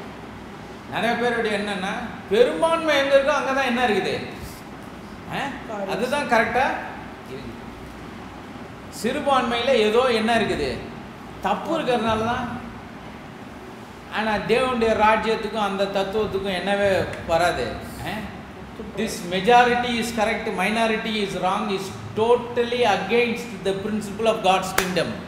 பெரும்பான்மை என்பது சரி என்றும் சிறுபான்மை கூட்டத்தால் செய்வது தவறு என்று சொல்கிற அந்த நியதி தேவனுடைய ராஜ்யத்தின் நியதிக்கு முற்றிலும் மாறுபட்டது ஒர்க் அவுட் ஆகாது. If you look at the scriptures, வேதவசனங்களை நீங்கள் பார்க்கும்போது from the beginning to the end, ஆரம்பத்திலிருந்து முடிவு வரைக்கும், Genesis to Revelation, ஆதியாகமத்திலிருந்து வெளிப்படுத்தல் வரைக்கும், wherever the truth was, எங்க சத்தியம் இருந்ததோ, minority or majority, minority, always minority. எப்பவுமே சிறு கூட்டம் தான் இருக்கும். Take the days of Noah. நோவாவுடைய காலத்தை எடுத்துக்கங்க. God had his truth, his message for the people that lived at the time. அந்த காலத்துல வாழ்ந்தவர்களுக்கு தேவன் அவர்களுக்கு சத்தியத்தையும் கொடுத்தாரு, வார்த்தையும் கொடுத்தாரு. How many chose that? எத்தனை பேர் அதை தேர்ந்தெடுத்தாங்க? Did the majority choose that or minority choose that? அதிகமான பெரும்பான்மை கூட்டம் தேர்ந்தெடுத்ததா இல்ல சிறுபான்மை கூட்டம் தேர்ந்தெடுத்ததா? Apostle Peter says only 8. He wrote. அப்போ சொல்றாரு சில பேராகி 8 பேர் மாத்திரம் என்று. That includes the preacher and preacher's family, that's all. அது வந்து பிரசங்கியார் அவர் குடும்பம் மாத்திரம். See, the word that God gave to Noah, it's not that God chose only him and he said this is only for you and your family. நோவாவுக்கு கொடுத்த வார்த்தை நோவாவுக்கும் அவன் குடும்பத்துக்கு மாத்திரமல்ல அந்த நாட்களில் வாழ்ந்த எல்லாருக்கும் அது கொடுக்கப்பட்டது. Noah was building the ark and side by side he was a preacher of righteousness. அவன் வந்து பேழை கட்டிக்கொண்டே பக்கத்துல வாட்டிலே அந்த வார்த்தைகளை அவன் பிரசங்கித்தார். As the ark was being prepared, the message was also being preached. அதே போல அங்க நோவாவுடைய பேழை என்ற ஆயத்தம் பண்ணிக்கொண்டே தேவனுடைய வார்த்தை பிரசங்கிக்கப்பட்டது. Preaching of the truth and the building of the ark was going side by side. அந்த சத்தியத்தை பேசுகிற அந்த பிரசங்கமும் சரி கட்டுகிற பேழை வேலையும் ஒரே நேரத்துல நடந்து கொண்டது. The people had the choice either to reject his message or accept his message. ஜனங்களுக்குள்ளே தெரிந்து கொள்ளுதல் அவர்கள் செய்தியை ஏற்றுக்கொண்டாலும் சரி செய்தியை அவங்க புறக்கணித்தார்கள். They had a choice, they had a clear choice. அவர்களுக்குள்ள ஒரு தெளிவான தெரிந்து கொள்ளுதல். But the majority of the people, what did they do? They rejected him. அதிகமான ஜனங்கள் அந்த சத்தியத்தை அவர்கள் புறக்கணித்தார்கள். They rejected the truth. அவர்கள் சத்தியத்தை புறக்கணித்தார்கள். They rejected the message. அவர்கள் செய்தியை அவர்கள் They rejected the word. வார்த்தையை அவர்கள் புறக்கணித்தார்கள். They belittled it. அதுக்கு பின்னிட்டு They did not honor and respect it. கொடுக்கப்பட்ட வார்த்தையை அவர்கள் கனப்படுத்தி They sidelined it.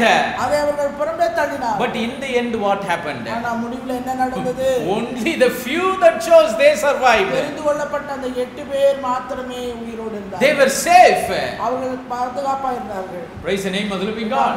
That's why I always say, அதனால தான் எப்பவுமே சொல்றேன். you know, Jesus said when he was living his life on this earth, he said as it was in the days of Noah. அதனால தான் இயேசு கிறிஸ்து இந்த பூமியிலே வந்தபோது அவர் சொல்லுகிற காரியம் நோவாவுடைய காலத்துல நடந்தது போல, as it was in the days of Noah. நோவாவின் காலத்தில் இருந்தது போல Eating and drinking, marrying and giving in marriage. குடித்து கொண்டு சாப்பிட்டு பெண் கொடுத்து பெண் எடுத்து.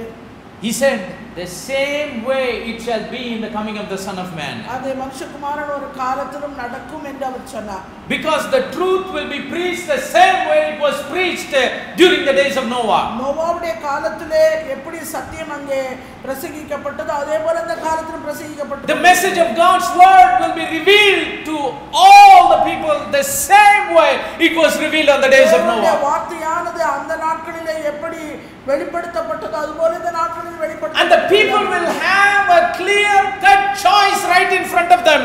ஜனங்களுக்கு முன்பாக தெளிவான ஒரு தெரிந்து கொள்ளுகிற ஒரு வாய்ப்பு அவர்களுக்கு உண்டாயிருக்கு. Choice number 1 is to accept that message. Choice number 2 is to reject that message. முதலாவது தெரிந்து கொள்ளுதல் அவர்கள் அந்த செய்தியை ஏற்றுக்கொள்ள வேண்டும், இல்லாவிட்டால் செய்தியை புறக்கணிக்க வேண்டும். But what is happening in the days and times in which we are living in?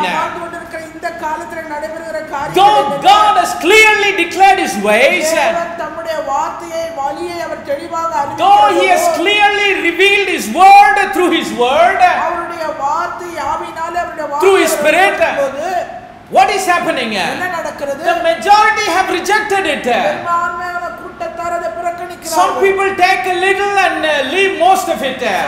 சில ஜனங்கள் கொஞ்சத்தை எடுத்துக்கொண்டு பெரும்பான்மை விட்டு விடுறாங்க. Some people take half and reject half. சிலர் பாதி எடுத்துக்கொள்கிறார், பாதி மொத்தத்தை விடுறாங்க. Some people take most of the things and they reject some of the things. சிலர் வந்து இருக்கிறதுல அதிகபட்சத்தை எடுத்துக்கொள்ள வேண்டியது எடுக்க வேண்டிய இன்னும் கொஞ்சத்தை எடுக்காம. But as the Lord Jesus said, ஆண்டவராகிய இயேசு கிறிஸ்து like it was in the days of Noah, நோவாவுடைய காலத்தில் எப்படி நடந்ததோ only few people they fully received the truth. முழுவதுமாய் மிகவும் சிலராகி அவர்கள் தான் முழுவதுமாக அந்த சத்தியத்தை ஏற்றுக்கொண்டார்கள். Only they will fully accept the truth. அவர்கள் தான் முழுமையாக சத்தியத்தை ஏற்றுக்கொண்டார்கள். Only the few will fully believe the truth. சில பேராக 8 பேர் மாத்திரமே விசுவாசித்தார்கள். Only the few will make a choice of following after the truth and living after the truth and doing the truth in their life. அந்த கொஞ்சம் பேர் மாத்திரமே சத்தியத்தை விசுவாசித்தார்கள், அதன்படியாய் நடந்தார்கள், அதை பின்பற்றினார்கள், அதன்படியாய் செய்தார்கள். Praise the name of the living God. Choosing means தெரிந்து கொள்ளுதல் என்பது you submitting yourself completely to it. அதற்கு முழுமையாக உங்களை நீங்கள் அர்ப்பணிக்கிற ஒரு விஷயம். Praise the name of the living God. கேளுங்க. When we make a right choice as God's people, தேவனுடைய ஜனங்களாய் நாம் ஒரு சரியான தெரிந்து கொள்ளுதலை நாம் கொள்ளும்போது, when our faith is tested, நம்முடைய விசுவாசம் பரீட்சிக்கப்படும்போது, when we make a right choice as the seed of God, தேவனுடைய வித்தா தேவனுடைய சந்தையா சரியான ஒரு தெரிந்து கொள்ளுதலை நாம் எடுக்கும்போது, that is the sign that we have totally committed ourselves to Him. அது அவருக்கு நம்மை முழுவதுமாய் நாம் அர்ப்பணிக்கிறோம், அடிபணிகிறோம் என்பதற்கு அடையாளம். Solomon fully committed to God. Solomon முழுமையாய் தேவனுக்கு தன்னை He had his focus on the kingdom of God. அவன் தேவனுடைய ராஜ்யத்தை குறித்த கவனமுடையவனாய் இருந்தான். Paul had his focus on pursuing after the kingdom of God.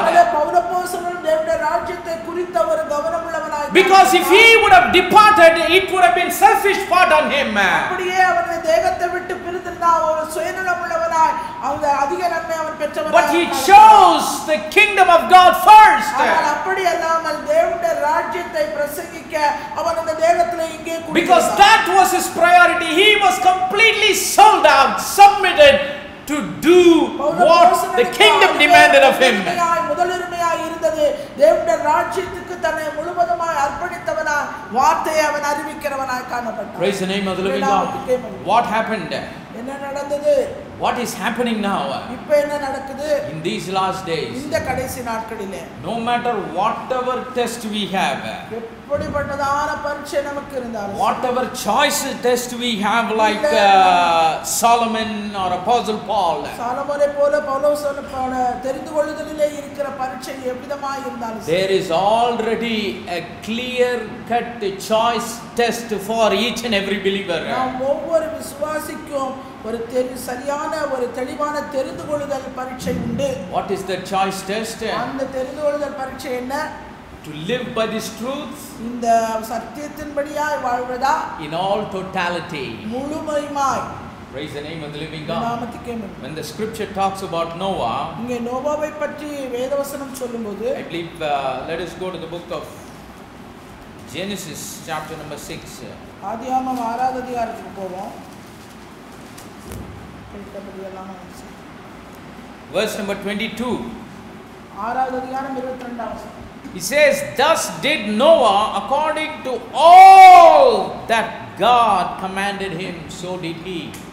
Noah அப்படியே செய்தான், தேவன் தனக்கு கட்டளையிட்டபடி எல்லாம் அவன் செய்து முடித்தான். Noah அப்படியே செய்தான். Thus did Noah. நோவா அப்படியே செய்தான். According to what? இதன்படியா according to all that the Lord have commanded him. தேவன் தனக்கு கட்டளையிட்டபடியெல்லாம் செய்து முடித்தார். That's why Jesus said, அதனால ஆண்டவர் சொன்னாரு, as it was in the days of Noah. நோவாவின் காலத்தில் எப்படி நடந்ததோ. Why? ஏன்? Noah did according to all that the Lord has commanded. ஆண்டவர் கட்டளையிட்டது எல்லாத்தையும் நோவா செய்து முடித்தார். But what will be the condition during the days of the Son of Man? ஆனா மனுஷகுமாரன் வரும் காலத்திலே நிலைமை எப்படி?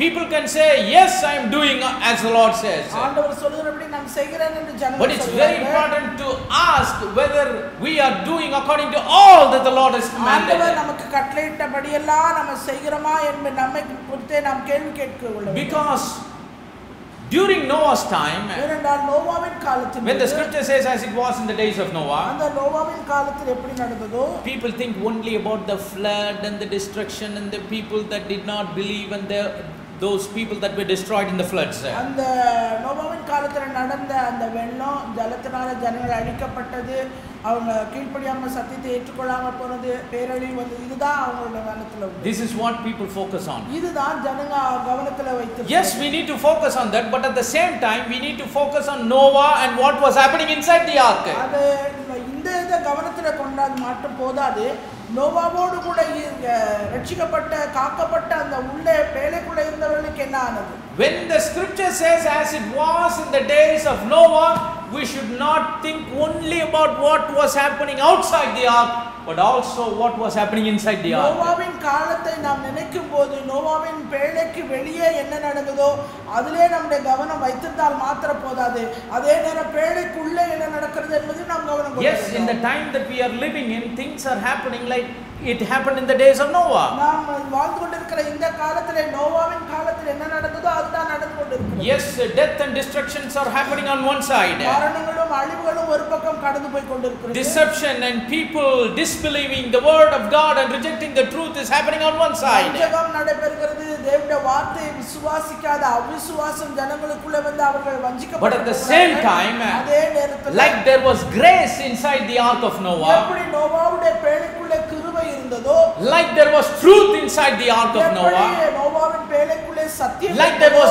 mercy inside the ark of Noah, நோவாவின் பேழைக்குள்ள இரக்கம் இருந்ததோ, like there was obedience to all the things that God has commanded inside the ark of தேவன் Noah, தனக்கு கட்டளையிட்டபடி எல்லாம் செய்து முடித்த அந்த கீழ்ப்படிதல் இருந்ததோ, so also it is in these last days. இந்த கடைசி நாட்களிலும் அது இருக்கப்பட வேண்டும். There are people who have found grace in the sight of the Lord, just like Noah found grace in the sight of the Lord. Noah தேவனுடைய கண்களில் அவனுக்கு கிருபை கிடைத்தது, அதுபோல இந்த மனுஷகுமாரன் வரும் காலத்தில் கூட ஒரு சிலருக்கு தேவனுடைய Even today there are people who have found grace like Noah found grace in the sight of God. Noah தேவனுடைய கண்களிலே கிருபை பெற்றான், அதுபோல இந்த நாட்களிலும் ஒரு சிலர் தேவனுடைய கண்களிலே கிருபை பெறுகிறார். Yes, as Noah did according to all that God has commanded, there are believers today that have committed their life to live by all that God has commanded. தேவன் தனக்கு கட்டளையிட்டபடி எல்லாம் செய்து முடித்தான், அப்படியே செய்தான் என்று பார்க்கிறோம். See, அதே போல இந்த நாட்களிலும் ஒரு சில தேவன் தனக்கு கொடுத்த கட்டளையிட்டபடி எல்லாம் செய்து முடிக்கிறார். it is one thing to hear everything that God says, தேவன் சொல்கிற ஒரு காரியத்தை நாம் கவனம் கொள்வது, but it is another thing to do and live by what everything the Lord has said. அடுத்த ஒரு காரியம் என்ன, கேட்டவைகளின்படி நாம் செய்து ஆள்வது இன்னொரு காரியம். Praise the name of the living God. If we go to Matthew chapter number 7, மத்தேயு 7வது அதிகாரத்துக்கு போனீங்களானா, Jesus was talking about the wise man that built his house upon the rock. ஒரு கன்மலை மேலே வீட்டை கட்டின புத்தியுள்ள மனுஷனை பார்த்து பற்றி சொல்கிறார். And the scripture is also talking about the foolish man that built his house upon the sand. ஞானமில்லாத ஒருவன், புத்தி இல்லாத ஒருவன் மணலின் மேல் தன் வீட்டை கட்டினதை பார்க்கிறார். What was the difference between two? இந்த ரெண்டு பேருக்கும் வித்தியாசம் என்ன? Who built his life, his house upon the rock, and who built his life or his house upon the sand? எவன் தன்னுடைய வாழ்க்கையாகிய வீட்டை கன்மலையின் மேல் கட்டினான், எவன் தன் வாழ்க்கையாகிய வீட்டை மணலின் மேல் கட்டினான்? Let us read from verse number 24. 24வது வசனத்திலிருந்து வாசிக்கலாம். It says, therefore, whosoever heareth these sayings of mine and doeth them, I will liken him unto a wise man which built his house upon a rock. ஆகையால் நான் சொல்லிய இந்த வார்த்தைகளை கேட்டு இவைகளின்படி செய்கிறவன் எவனோ அவனை கன்மலையின் மேல் தன் வீட்டை கட்டின புத்தியுள்ள மனுஷனுக்கு ஒப்பிடுவேன். Praise the name of the living God. Whosoever heareth these sayings of mine. இந்த சொல்லிய இந்த வார்த்தைகளை கேட்டு God says whoever hears, யாரெல்லாம் கேக்குறீங்களோ, not partially hear, கொஞ்சம் கேக்குறது but fully hear, முழுவதுமாய் கேட்க, completely hear முழுவதுமாய் கேட்க, what I say and doeth them, அந்த கேட்டவர்களின்படியாய் செய்கிறவர்கள், I will liken him unto a wise man who built his house upon a rock. கன்மலையின் மேலே தன் வீட்டை கட்டின புத்தியுள்ள மனுஷனுக்கு ஒப்பிடுவேன். The choice is all about receiving or rejecting. தெரிந்து கொள்ளுதல் என்கிறது நாம் அதை பெற்றுக்கொள்கிறோமா இல்லை புறக்கணித்து தள்ளுகிறோமா என்பதுதான். See, even partial receiving is equal to total rejection. பாரபட்சமா நாம் அதை பெற்றுக்கொள்கிறது கூட முழுமையான புறக்கணிப்புக்கு சமம். அது தேவனுடைய வார்த்தை அறகுறையா ஏற்றுக்கிறது எதற்கு சமமாகும்? புறக்கணிக்கிறது. முழுமையா புறக்கணிக்கிறதுக்கு என்ன ஆயிரும்? சமம். Do you know once the Lord spoke to Saul the king about destroying the Amalekites. ஆண்டவர் சவுல் ராஜா பார்த்து அமலேக்கியரை வந்து முறியடித்து வா, முற்றிலும் அழித்து விட்டு வா என்று அவரிடத்தில் சொன்னார். God said destroy everything. That was the word that God gave to him. ஆண்டவர் சவுல் ராஜாவுக்கு கொடுத்த கட்டளை என்னன்னா முழுசுமா மொத்தமா ஒண்ணுல அவங்க காரியம் பண்ணணும். Destroy Amalek, wipe them out of the map. அந்த அப்படிப்பட்ட ஒரு கூட்டம் அந்த வரைபடத்திலே இருந்ததா இருக்க கூடாது. From the king, man, woman, child, ox, all cattle, everything should be destroyed. ராஜால இருந்து அந்த தேசத்துல இருக்கிற ஜனங்க, சின்ன குழந்தை, ஆடு, மாடு, மிருகம் எல்லாத்தையும் அழிச்சு. Not one life should be spared of that land. அந்த தேசத்துல ஒரு ஜீவன் கூட தப்ப கூடாது. But what did Saul do? ஆனா சவுல் செய்தது என்ன? He spared the life of the king and all the good animals.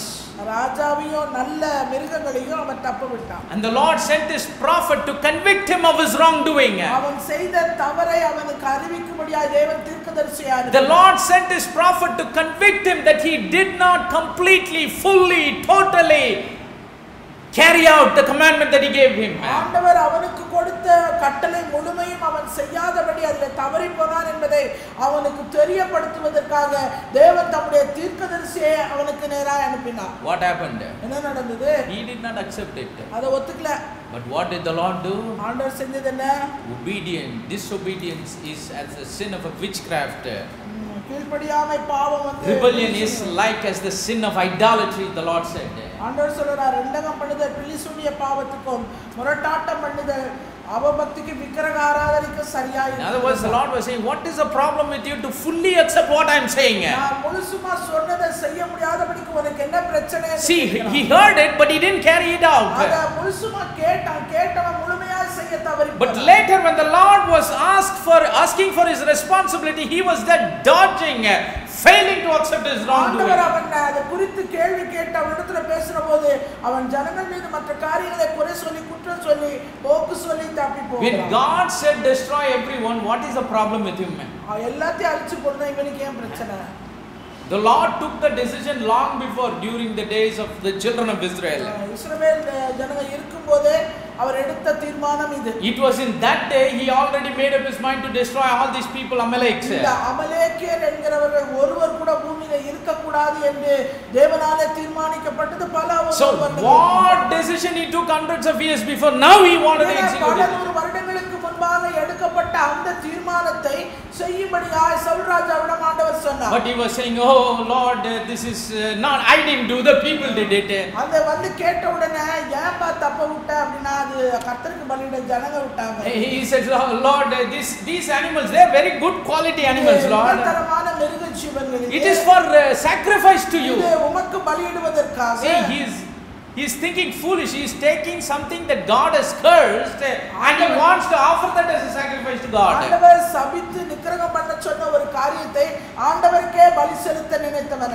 Then the Lord said, because you have rejected, I have rejected you to be the king. ஆண்டவர் அவனை பார்த்து சொன்னார், நீ கர்த்தருடைய வார்த்தையை புறக்கணித்தபடினாலே அவர் உம்மை ராஜாவாய் இராதபடிக்கு உம்மை புறக்கணித்தார். Because you didn't choose to accept the whole of what I have said. நான் சொன்ன முழுமையான காரியத்தை கேட்டபடி நீ செய்ய தவறி போனதனால Yes, you partially accepted. That is not enough for me.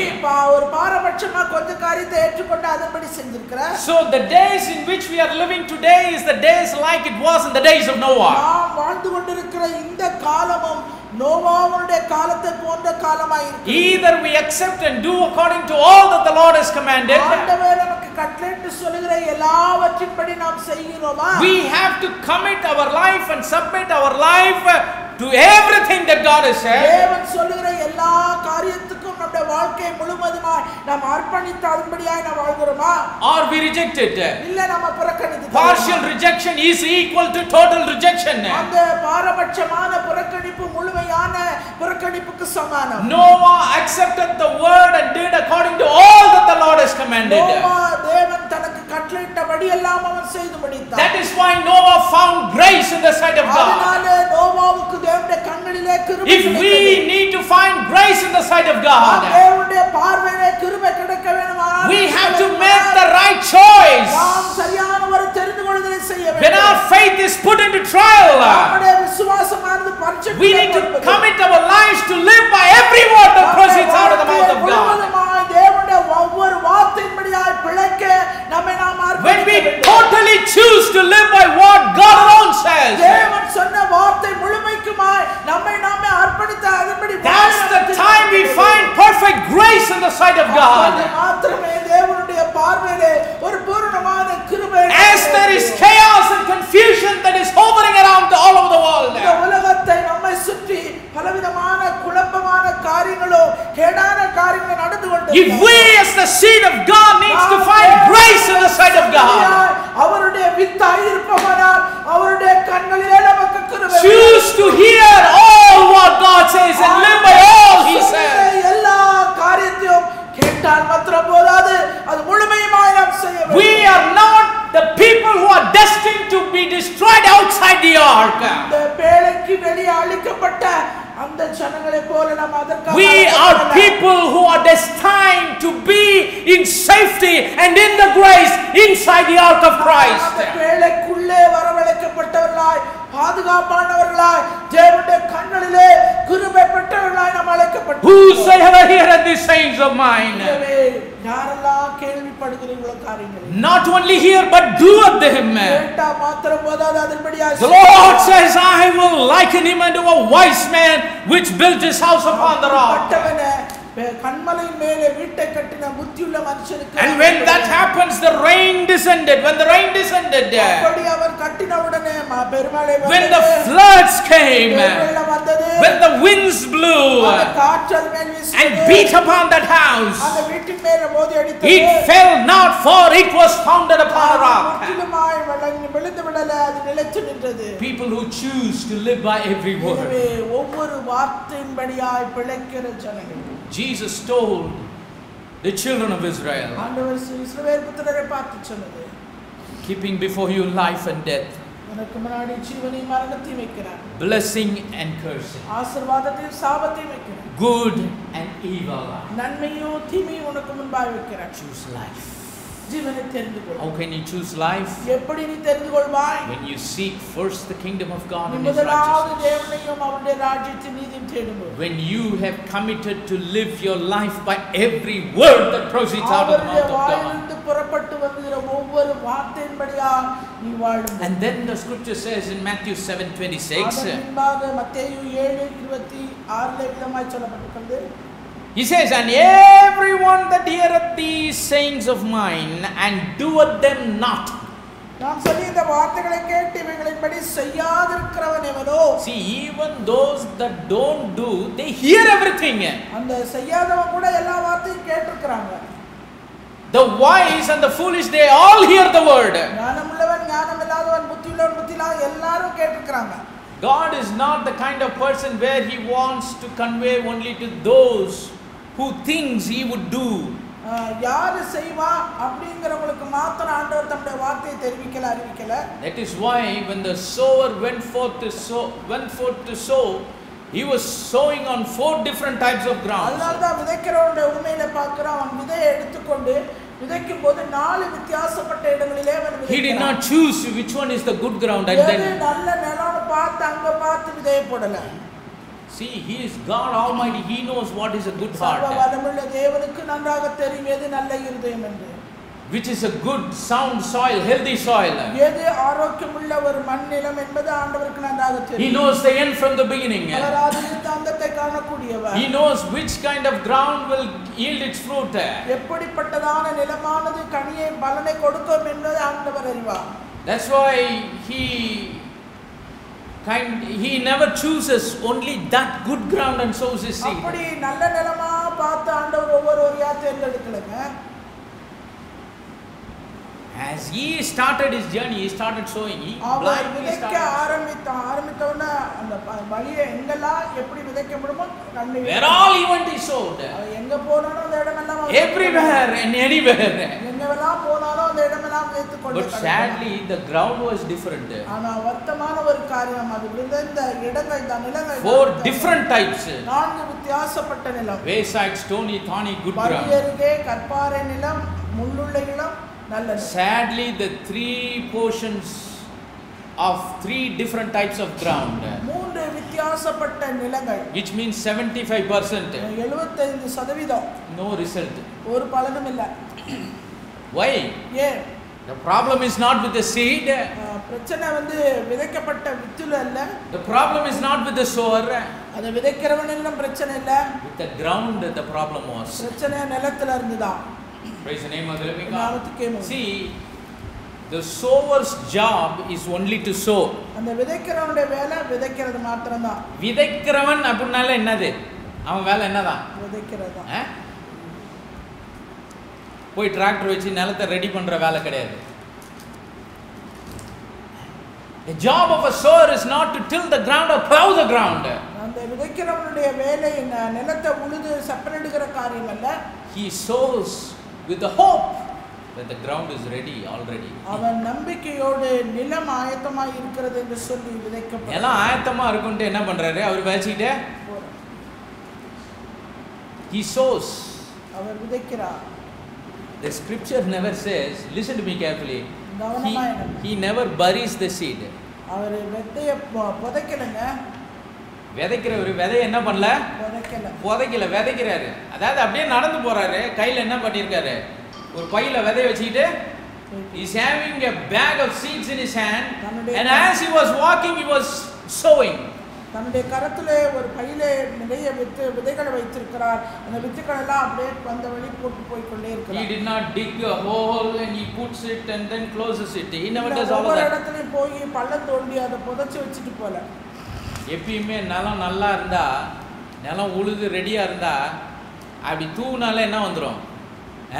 புதைக்கணும்ன்ற ஏன்னா already the ground is prepared. ஏனென்றால் ஏற்கனவே நிலம் ஆயத்தமாக இருக்கிறது. Praise the name of the living God. That is why what is the ground? It is our heart. நிலம் என்கிறது வேற ஒன்றில்லை, நம்முடைய இருதயத்தை பற்றி சொல்லுகிறது. The seed is the word of God. வித்துவாது தேவனுடைய வார்த்தை. The Holy Spirit is the sower of the seed. பரிசுத்த ஆவியானவர் தான் அந்த விதைக்கிறவர். He uses his instruments to sow his seed. அவர் தம்முடைய வார்த்தையாகிய வித்தை அவர் விதைக்கிறார். Praise the name of the living God. But the ground has to be ready. ஆனா நிலம் ஆயத்தமா இருக்க வேண்டும். It has to be fertile.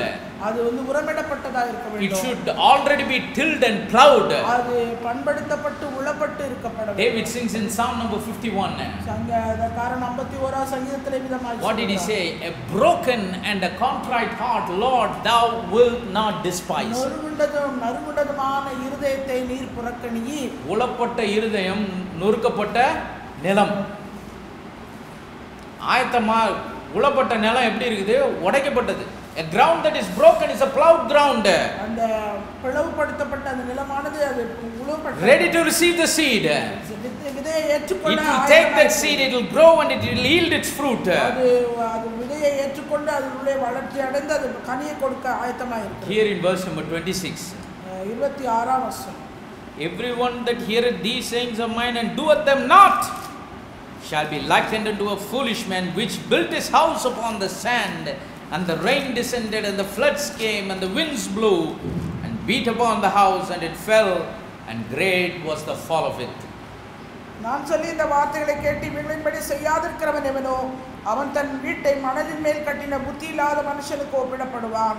பெருமழை சொரிந்து பெருவெள்ளம் வந்து காற்றடித்து அந்த வீட்டின் மேல் மோதின போது அது விழுந்தது, விழுந்து முழுவதும் அழிந்தது என்றார். What made the difference between this wise and foolish as we read in the passage of scriptures?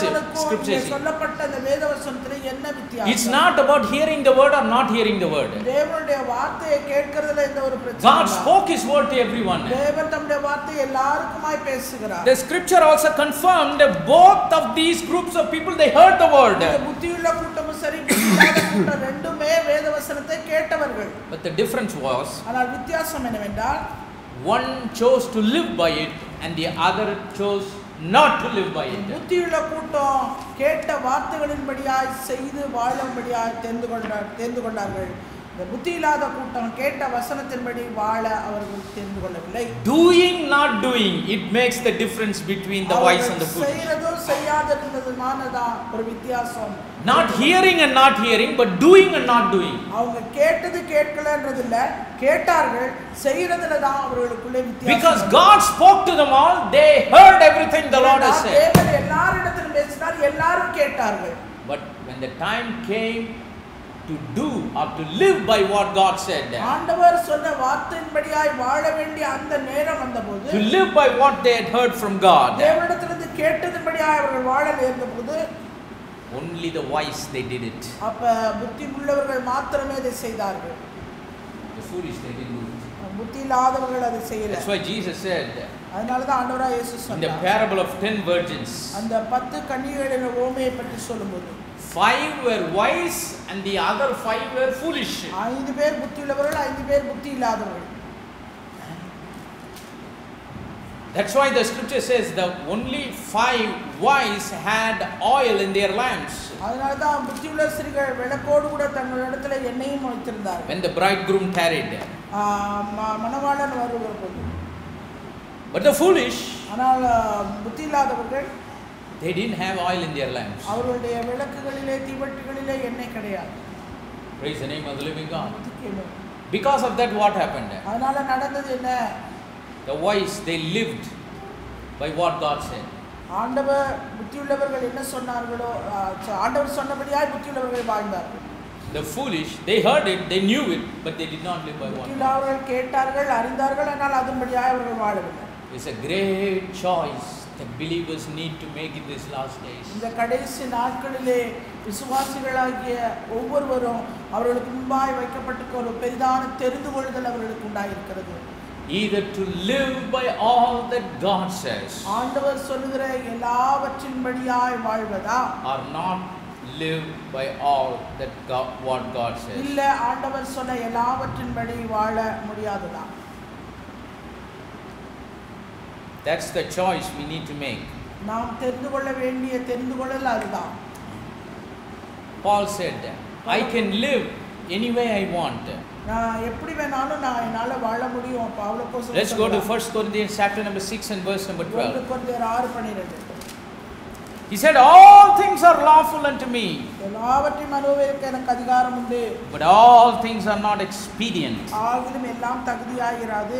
All things are lawful for me, எல்லாவற்றையும் அனுபவிக்க எனக்கு அதிகாரம் உண்டு. but I will not be brought under the power of any. ஆகிலும் நான் ஒன்றுக்கும் அடிமைப்பட மாட்டேன். Praise the name of the living God. If you want, you can go and do anything you want. நீங்க விரும்புறபடி நீங்க போலாம், என்ன வேணா செய்யலாம். You can go and do something legally that is permitted by the government in which we are living, by the nation in which we are living. நாம் வாழ்ந்து கொண்டிருக்கிற தேசத்திலே அரசாங்கம் கட்டளையிட்டபடி சட்டபூர்வமாக நாம் எதெல்லாம் செய்யலாமோ அதெல்லாம் தாராளமா செய்யலாம். Of course, now the theaters are closed. If they open, you can go and watch any kind of movie you want. Theatre இப்ப மூடி இருக்காங்க. திறந்துச்சுனா படம் பார்க்கணும்னா தாராளமா போய் பார்க்கலாம். No Indian law abandons you from watching a movie in an Indian cinema theater. இந்திய cinema தியேட்டருக்குள்ள போய் நீ சினிமா பார்க்க கூடாது என்று எந்த ஒரு இந்திய சட்டத்திலும் இல்லை. Taskmark is already open. அதுபோல டாஸ்மார்க் ஏற்கனவே திறந்தாயிற்று. You won't remember In the Australian news, in the headlines, they were talking about the TASMAC stores in Tamil Nadu. நீங்க நம்ப மாட்டீங்க, ஆஸ்திரேலியால இருக்கிற நியூஸ் சேனல்ல தமிழ்நாட்டுல டாஸ்மார்க் திறந்துட்டாங்கங்கற செய்தி ஒளிபரப்பாங்க. How much collection was made in the first day after முதல் closing நாளிலே for so many எவ்வளவு days? பணம் கலெக்ட் ஆச்சு, எவ்வளவு கூடுச்சு, எவ்வளவு குறைஞ்சிச்சு, எவ்வளவு பேருக்கு எடுத்தாங்க எல்லாம். How much police were put to keep law and order in each and every TASMAC shop? அந்த ஒவ்வொரு டாஸ்மார்க் கடையிலும் போய் வாங்கக்கூடியவர்களை ஒழுங்குபடுத்துவதற்கு போலீஸ் பாதுகாப்பு அவங்கள வந்து How there was no mask, no social distancing and all these rules that they are talking about. அவங்க கொண்டு வந்த அந்த சட்டப்படி மாஸ்க் அணியாம சோஷியல் டிஸ்டன்சிங் இல்லாம விருப்பப்படி போயிடுவாங்க. And they were talking about how people already had money even though they didn't go for work. வேலைக்கு போகல, போனாலும் சம்பளம் இல்ல, ஆனாலும் அவங்க கையில பணம் இருந்தது. There were stories of people taking their wives' jewelry, keeping it in the shop and then taking that money for their drinking. சில கதை என்னன்னா, வீட்ல இருக்கிற ஜாமா ஜட்டு பண்டாட்டி நகை நட்டெல்லாம் கொண்டு வித்துட்டு அடிச்சிட்டு. It's lawful according to Indian law. It's very lawful. இந்திய சட்டப்படி அது சரியான சட்டமான ஒரு காரியம். But what does Paul say? ஆனா பவுலோஸ் என்ன சொல்றா? I can make that choice. அந்த தெரிந்து கொள்ளுதலை என்னால செய்ய முடியும். But I won't. ஆனா செய்ய மாட்டேன். Why? ஏன்? There is another law, the law of faith by which I am living my life. ஏனென்றால் நான் வாழ்கிற இன்னொரு விதிமுறைப்படி நான் வாழ்கிறேன். சட்டத்தின்படியா, விசுவாச சட்டத்தின்படி நான் வாழ்கிறேன். I am not of the world, I am of the word. நான் உலகத்துக்காக அல்ல, நான் வார்த்தைக்காக நான் வாழ்கிறேன். I am not seeking after the kingdoms of the world, I am seeking the kingdom of God and his righteousness. அந்த உலக ராஜ்யத்துக்குரிய காரியங்களுக்காக நான் பின்னாடி போறதில்ல, தேவனையும் அவருடைய ராஜ்யத்தின் நீதியை நான் தேடி போகிறேன். This is the great test of faith that each and every one of the believers, especially in the days and times in which we are living, வாழ்ந்து கொண்டிருக்கிற இந்த காலத்துல முக்கியமா ஒவ்வொரு விசுவாசியும் தெரிந்து கொள்ளக்கூடிய இந்த தெரிந்து கொள்ளுதலே அவர்களுக்கு விசுவாச பரீட்சை. See, God doesn't do all kinds of his test on all kinds of people. எல்லா விதமான பரீட்சையும் எல்லாருக்குமே ஆண்டவர் செய்யறது கிடையாது. The way that God tested Abraham, he did not test Solomon. ஆபிரகாமை தேவன் பரீட்சித்த விதமாக சாலமோனை பரீட்சிக்கல. He had many different ways of testing many different people. அவர் ஜனங்களை பரீட்சிக்கிற விதத்திலே பல விதங்கள் வைத்திருக்கிறார். But this test of faith, of choosing the right one which will please the Lord, ஆண்டவருக்கு பிரியமுள்ள ஒரு சரியான தெரிந்து கொள்ளுதலை தெரிந்து கொள்ளுகிற இந்த விசுவாச பரீட்சையானது, it is for everyone, especially those that are living in these last days. இந்த கடைசி நாட்களிலே அவருடைய பிள்ளையாய் வாழ்ந்திருக்கிற ஒவ்வொருவருக்கும் உண்டு.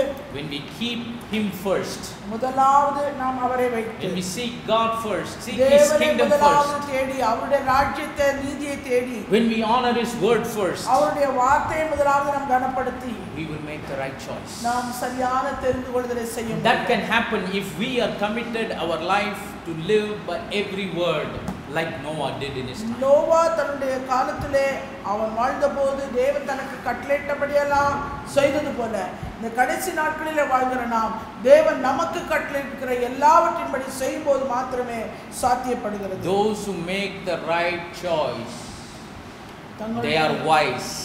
சரியான தெரிந்து கொள்ளுதலை செய்கிறவர்கள் அவர்கள் புத்திமான்களாய் இருக்கிறார்கள். Those who makes the wrong choice, that is to hear the word of God and don't live by it, they are foolish in the sight of God. செய்கிறவர்கள் அவர்கள் வார்த்தையை ஆண்டவரிடத்திலே கேட்கிறார்கள், பெற்றுக்கொண்டார்கள், ஆனால் அதன்படியாய் அவர்கள் செய்ய தவறி போனார்கள். The wise wins, the foolish loses. அந்த புத்திமான்களோ ஜெயித்தார்கள், புத்தியற்றவர்களோ தோற்று போனார்கள். There was a midnight cry.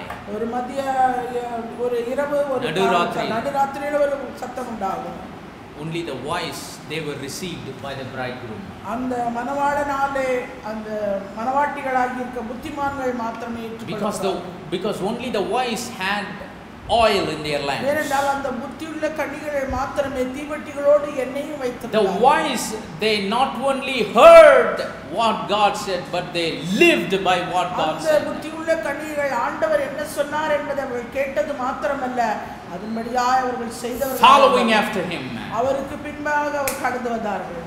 like Solomon, சாலமோனை போல, like Paul, பவுலை போல, like the wise virgins, எப்படி இந்த புத்தியுள்ள கன்னிகளை போல, like the ones that heard and did according to what they heard. வார்த்தையை கேட்டு அந்த வார்த்தையின்படியாய் செய்த ஒவ்வொரு We have to make the right choice. நாம் சரியான ஒரு தெரிந்து கொள்ளுதலை செய்ய வேண்டியவர்களாக இருக்கிறோம். When we keep God first, நாம் முதலாவது தேவனை வைக்கிறோம். you can ask, how can I do it, brother? எப்படி நான் அதை செய்யறது? Very easy. When you keep God first, you will automatically choose that which is right. நீங்க தேவனை முதன்மை இடத்துல வைத்தீங்கன்னா மற்ற காரியங்கள் எல்லாம் சரியான தெரிந்து When you keep the kingdom of God first and his righteousness, you will choose. There is no way you can miss it. முதலாவது தேவனையும் அவருடைய ராஜ்யத்தையும் அவருடைய நீதியை நாம் வைக்கும்போது தேர்ந்தெடுக்கும்போது மற்ற காரியங்கள் எல்லாம் ஒரு சரியான தெரிந்து கொள்ளுதலாக. When you commit your life to live by every word that proceeds out of the mouth of God, you will never miss to make the right choice.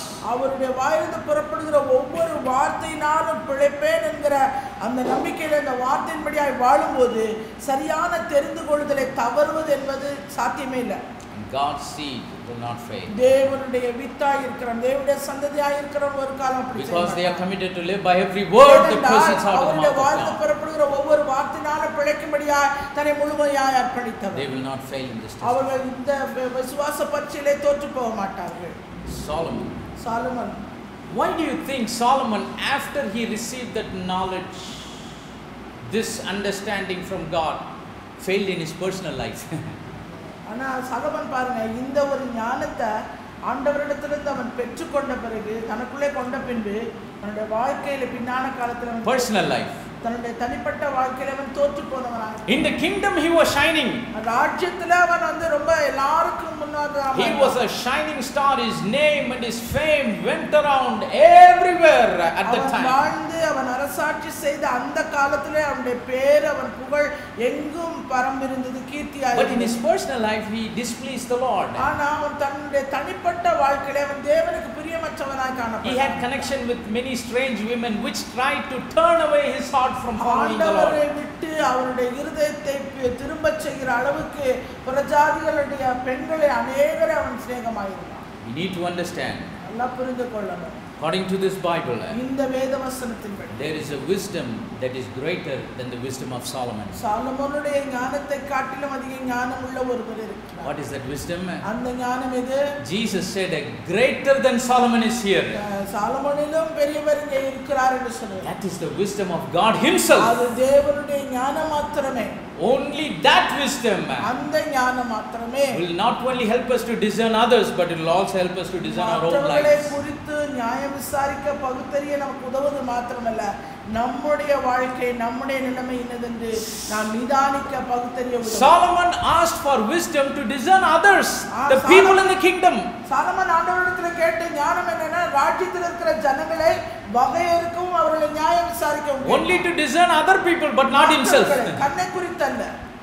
But there is a wisdom that is greater than that of ஆனால் Solomon. சாலமோனிலும் பெரிய ஒரு ஞானம் ஒருவர் உண்டு. That is the wisdom of Jesus அது Christ. ஆண்டவராகிய இயேசு கிறிஸ்துவின் ஞானம். And God has promised that wisdom for each and every one of us, அந்த ஞானத்தை நம் ஒவ்வொருவருக்கும் தேவன் நமக்கு வாக்கு பண்ணி இருக்கிறார். so that we can live right. எனவே சரியானபடி நாம் வாழ வேண்டும். Every word that proceeds out of அவருடைய our வாயிலிருந்து mouth. புறப்பட்டு வருகிற ஒவ்வொரு வார்த்தையின்படியான When we keep God first, his kingdom first, his righteousness first, ராஜ்யத்தை அவருடைய நீதியை அவரை நாம் முதன்மையாக நாம் வைக்கும்போது all the other things he says it shall be added unto மற்றவைகள் us. எல்லாம் நமக்கு கூட கொடுக்கப்படும் என்று வேதவசனம் சொல்கிறது. God bless you all in Jesus' தேவன் name. நாமே யாவரையும் ஆசீர்வதிப்பார். Let us all stand. நாம் யாவரும் எழுந்து நிற்போம். Even in your homes if you can.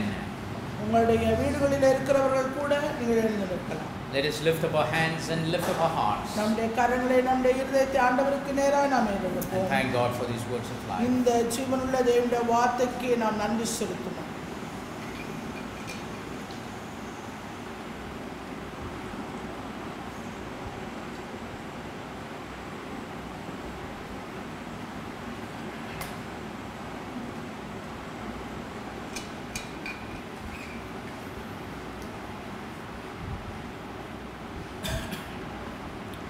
Oh, gracious and loving Heavenly Father, thank you, Lord, for giving us this opportunity this Wednesday night. Thank you, Lord, for helping us to learn from your scriptures one more way by which you put our faith into test. எங்களுடைய விசுவாசத்தை நீ பரீட்சிக்கிற விதத்தை வேதவசனத்தின் மூலமாக நாங்கள் தியானிக்க செய்த உதவிக்காய் உமக்கு நன்றி செலுத்துகிறோம். Like Solomon, like the wise virgins, சாலமோனை போல புத்தியுள்ள கன்னிகளை போல, like the wise men that built his house upon the rock, like Apostle Paul. கன்மலையின் மேல் தன் வீட்டை கட்டின அந்த புத்தியுள்ள மனுஷனை போல, பவுல் அப்போஸ்தலனை போல. Help us to know that in these last days, இந்த கடைசி நாட்களிலே நாங்கள் அறிய எங்களுக்கு உதவி செய்யும். that as your people, உம்முடைய ஜனங்கள், we have to make up our mind to live by every word proceeds out of the mouth of இந்த God. வாயிலிருந்து புறப்படுகிற ஒவ்வொரு வார்த்தையின்படியாய் வாழ வேண்டும், பிழைக்க வேண்டும் என்கிற ஒரு தீர்மானம் எடுக்கப்படட்டும். Help us to keep the kingdom of God first and your righteousness first, to make that right choice which will please you. ஆண்டவரே, உமக்கு பிரியமுள்ள அந்த சரியான ஒரு தெரிந்து கொள்ளுதலாய் உம்மையும் உம்முடைய ராஜ்யத்தையும் நீதியும் முதலாவது தேடும்படி உதவி செய்யும். If we live by every word that proceeds out of the mouth of God, we live by faith.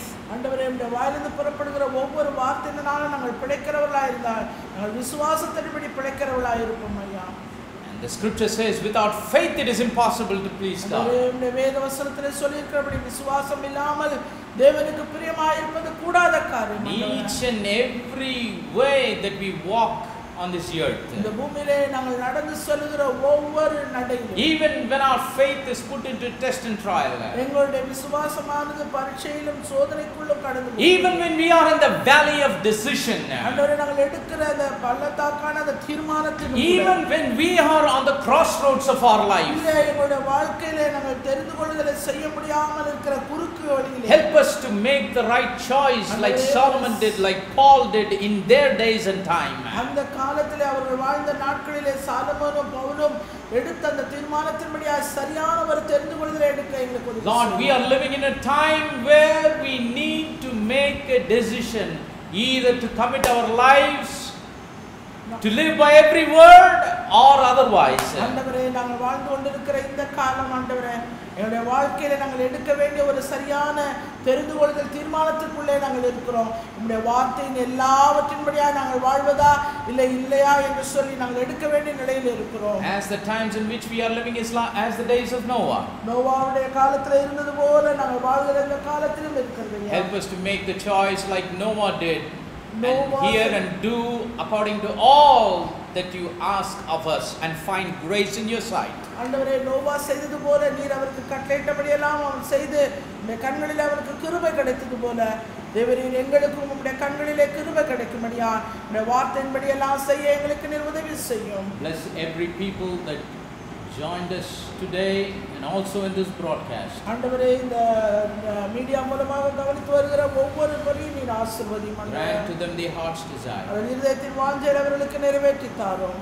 Lead us all and guide us in your way everlasting. ஆண்டவரே, நித்தியமான பாதைக்கு நேராக நீர் எங்களை ஒவ்வொருவரையும் நடத்தும் வழி நடத்தும். You are always faithful to lead us. ஆண்டவரே, நீர் எங்களை நடத்துவதற்கு நீர் உண்மையுள்ளவர். But help us to be faithful in following you. ஆண்டவரே, உம்மை பின்பற்றுவதிலே நாங்கள் உண்மையுள்ளவர்களாய் இருக்க உதவி We செய்யும். declare that all the glory, honor and praise is yours and yours alone. ஆண்டவரே, சகல துதி கன மகிமை மேன்மையெல்லாம் நாங்கள் உமக்கு ஒருவருக்கே For we செலுத்துகிறோம். ask all of this wonderful blessings in the precious name of the Lord Jesus எல்லா Christ. ஆசீர்வாதங்களும் ஏறப்பெற்ற நாமமாகிய இயேசு கிறிஸ்துவின் நாமத்தினாலே கேட்கிறேன். Amen. In Atmave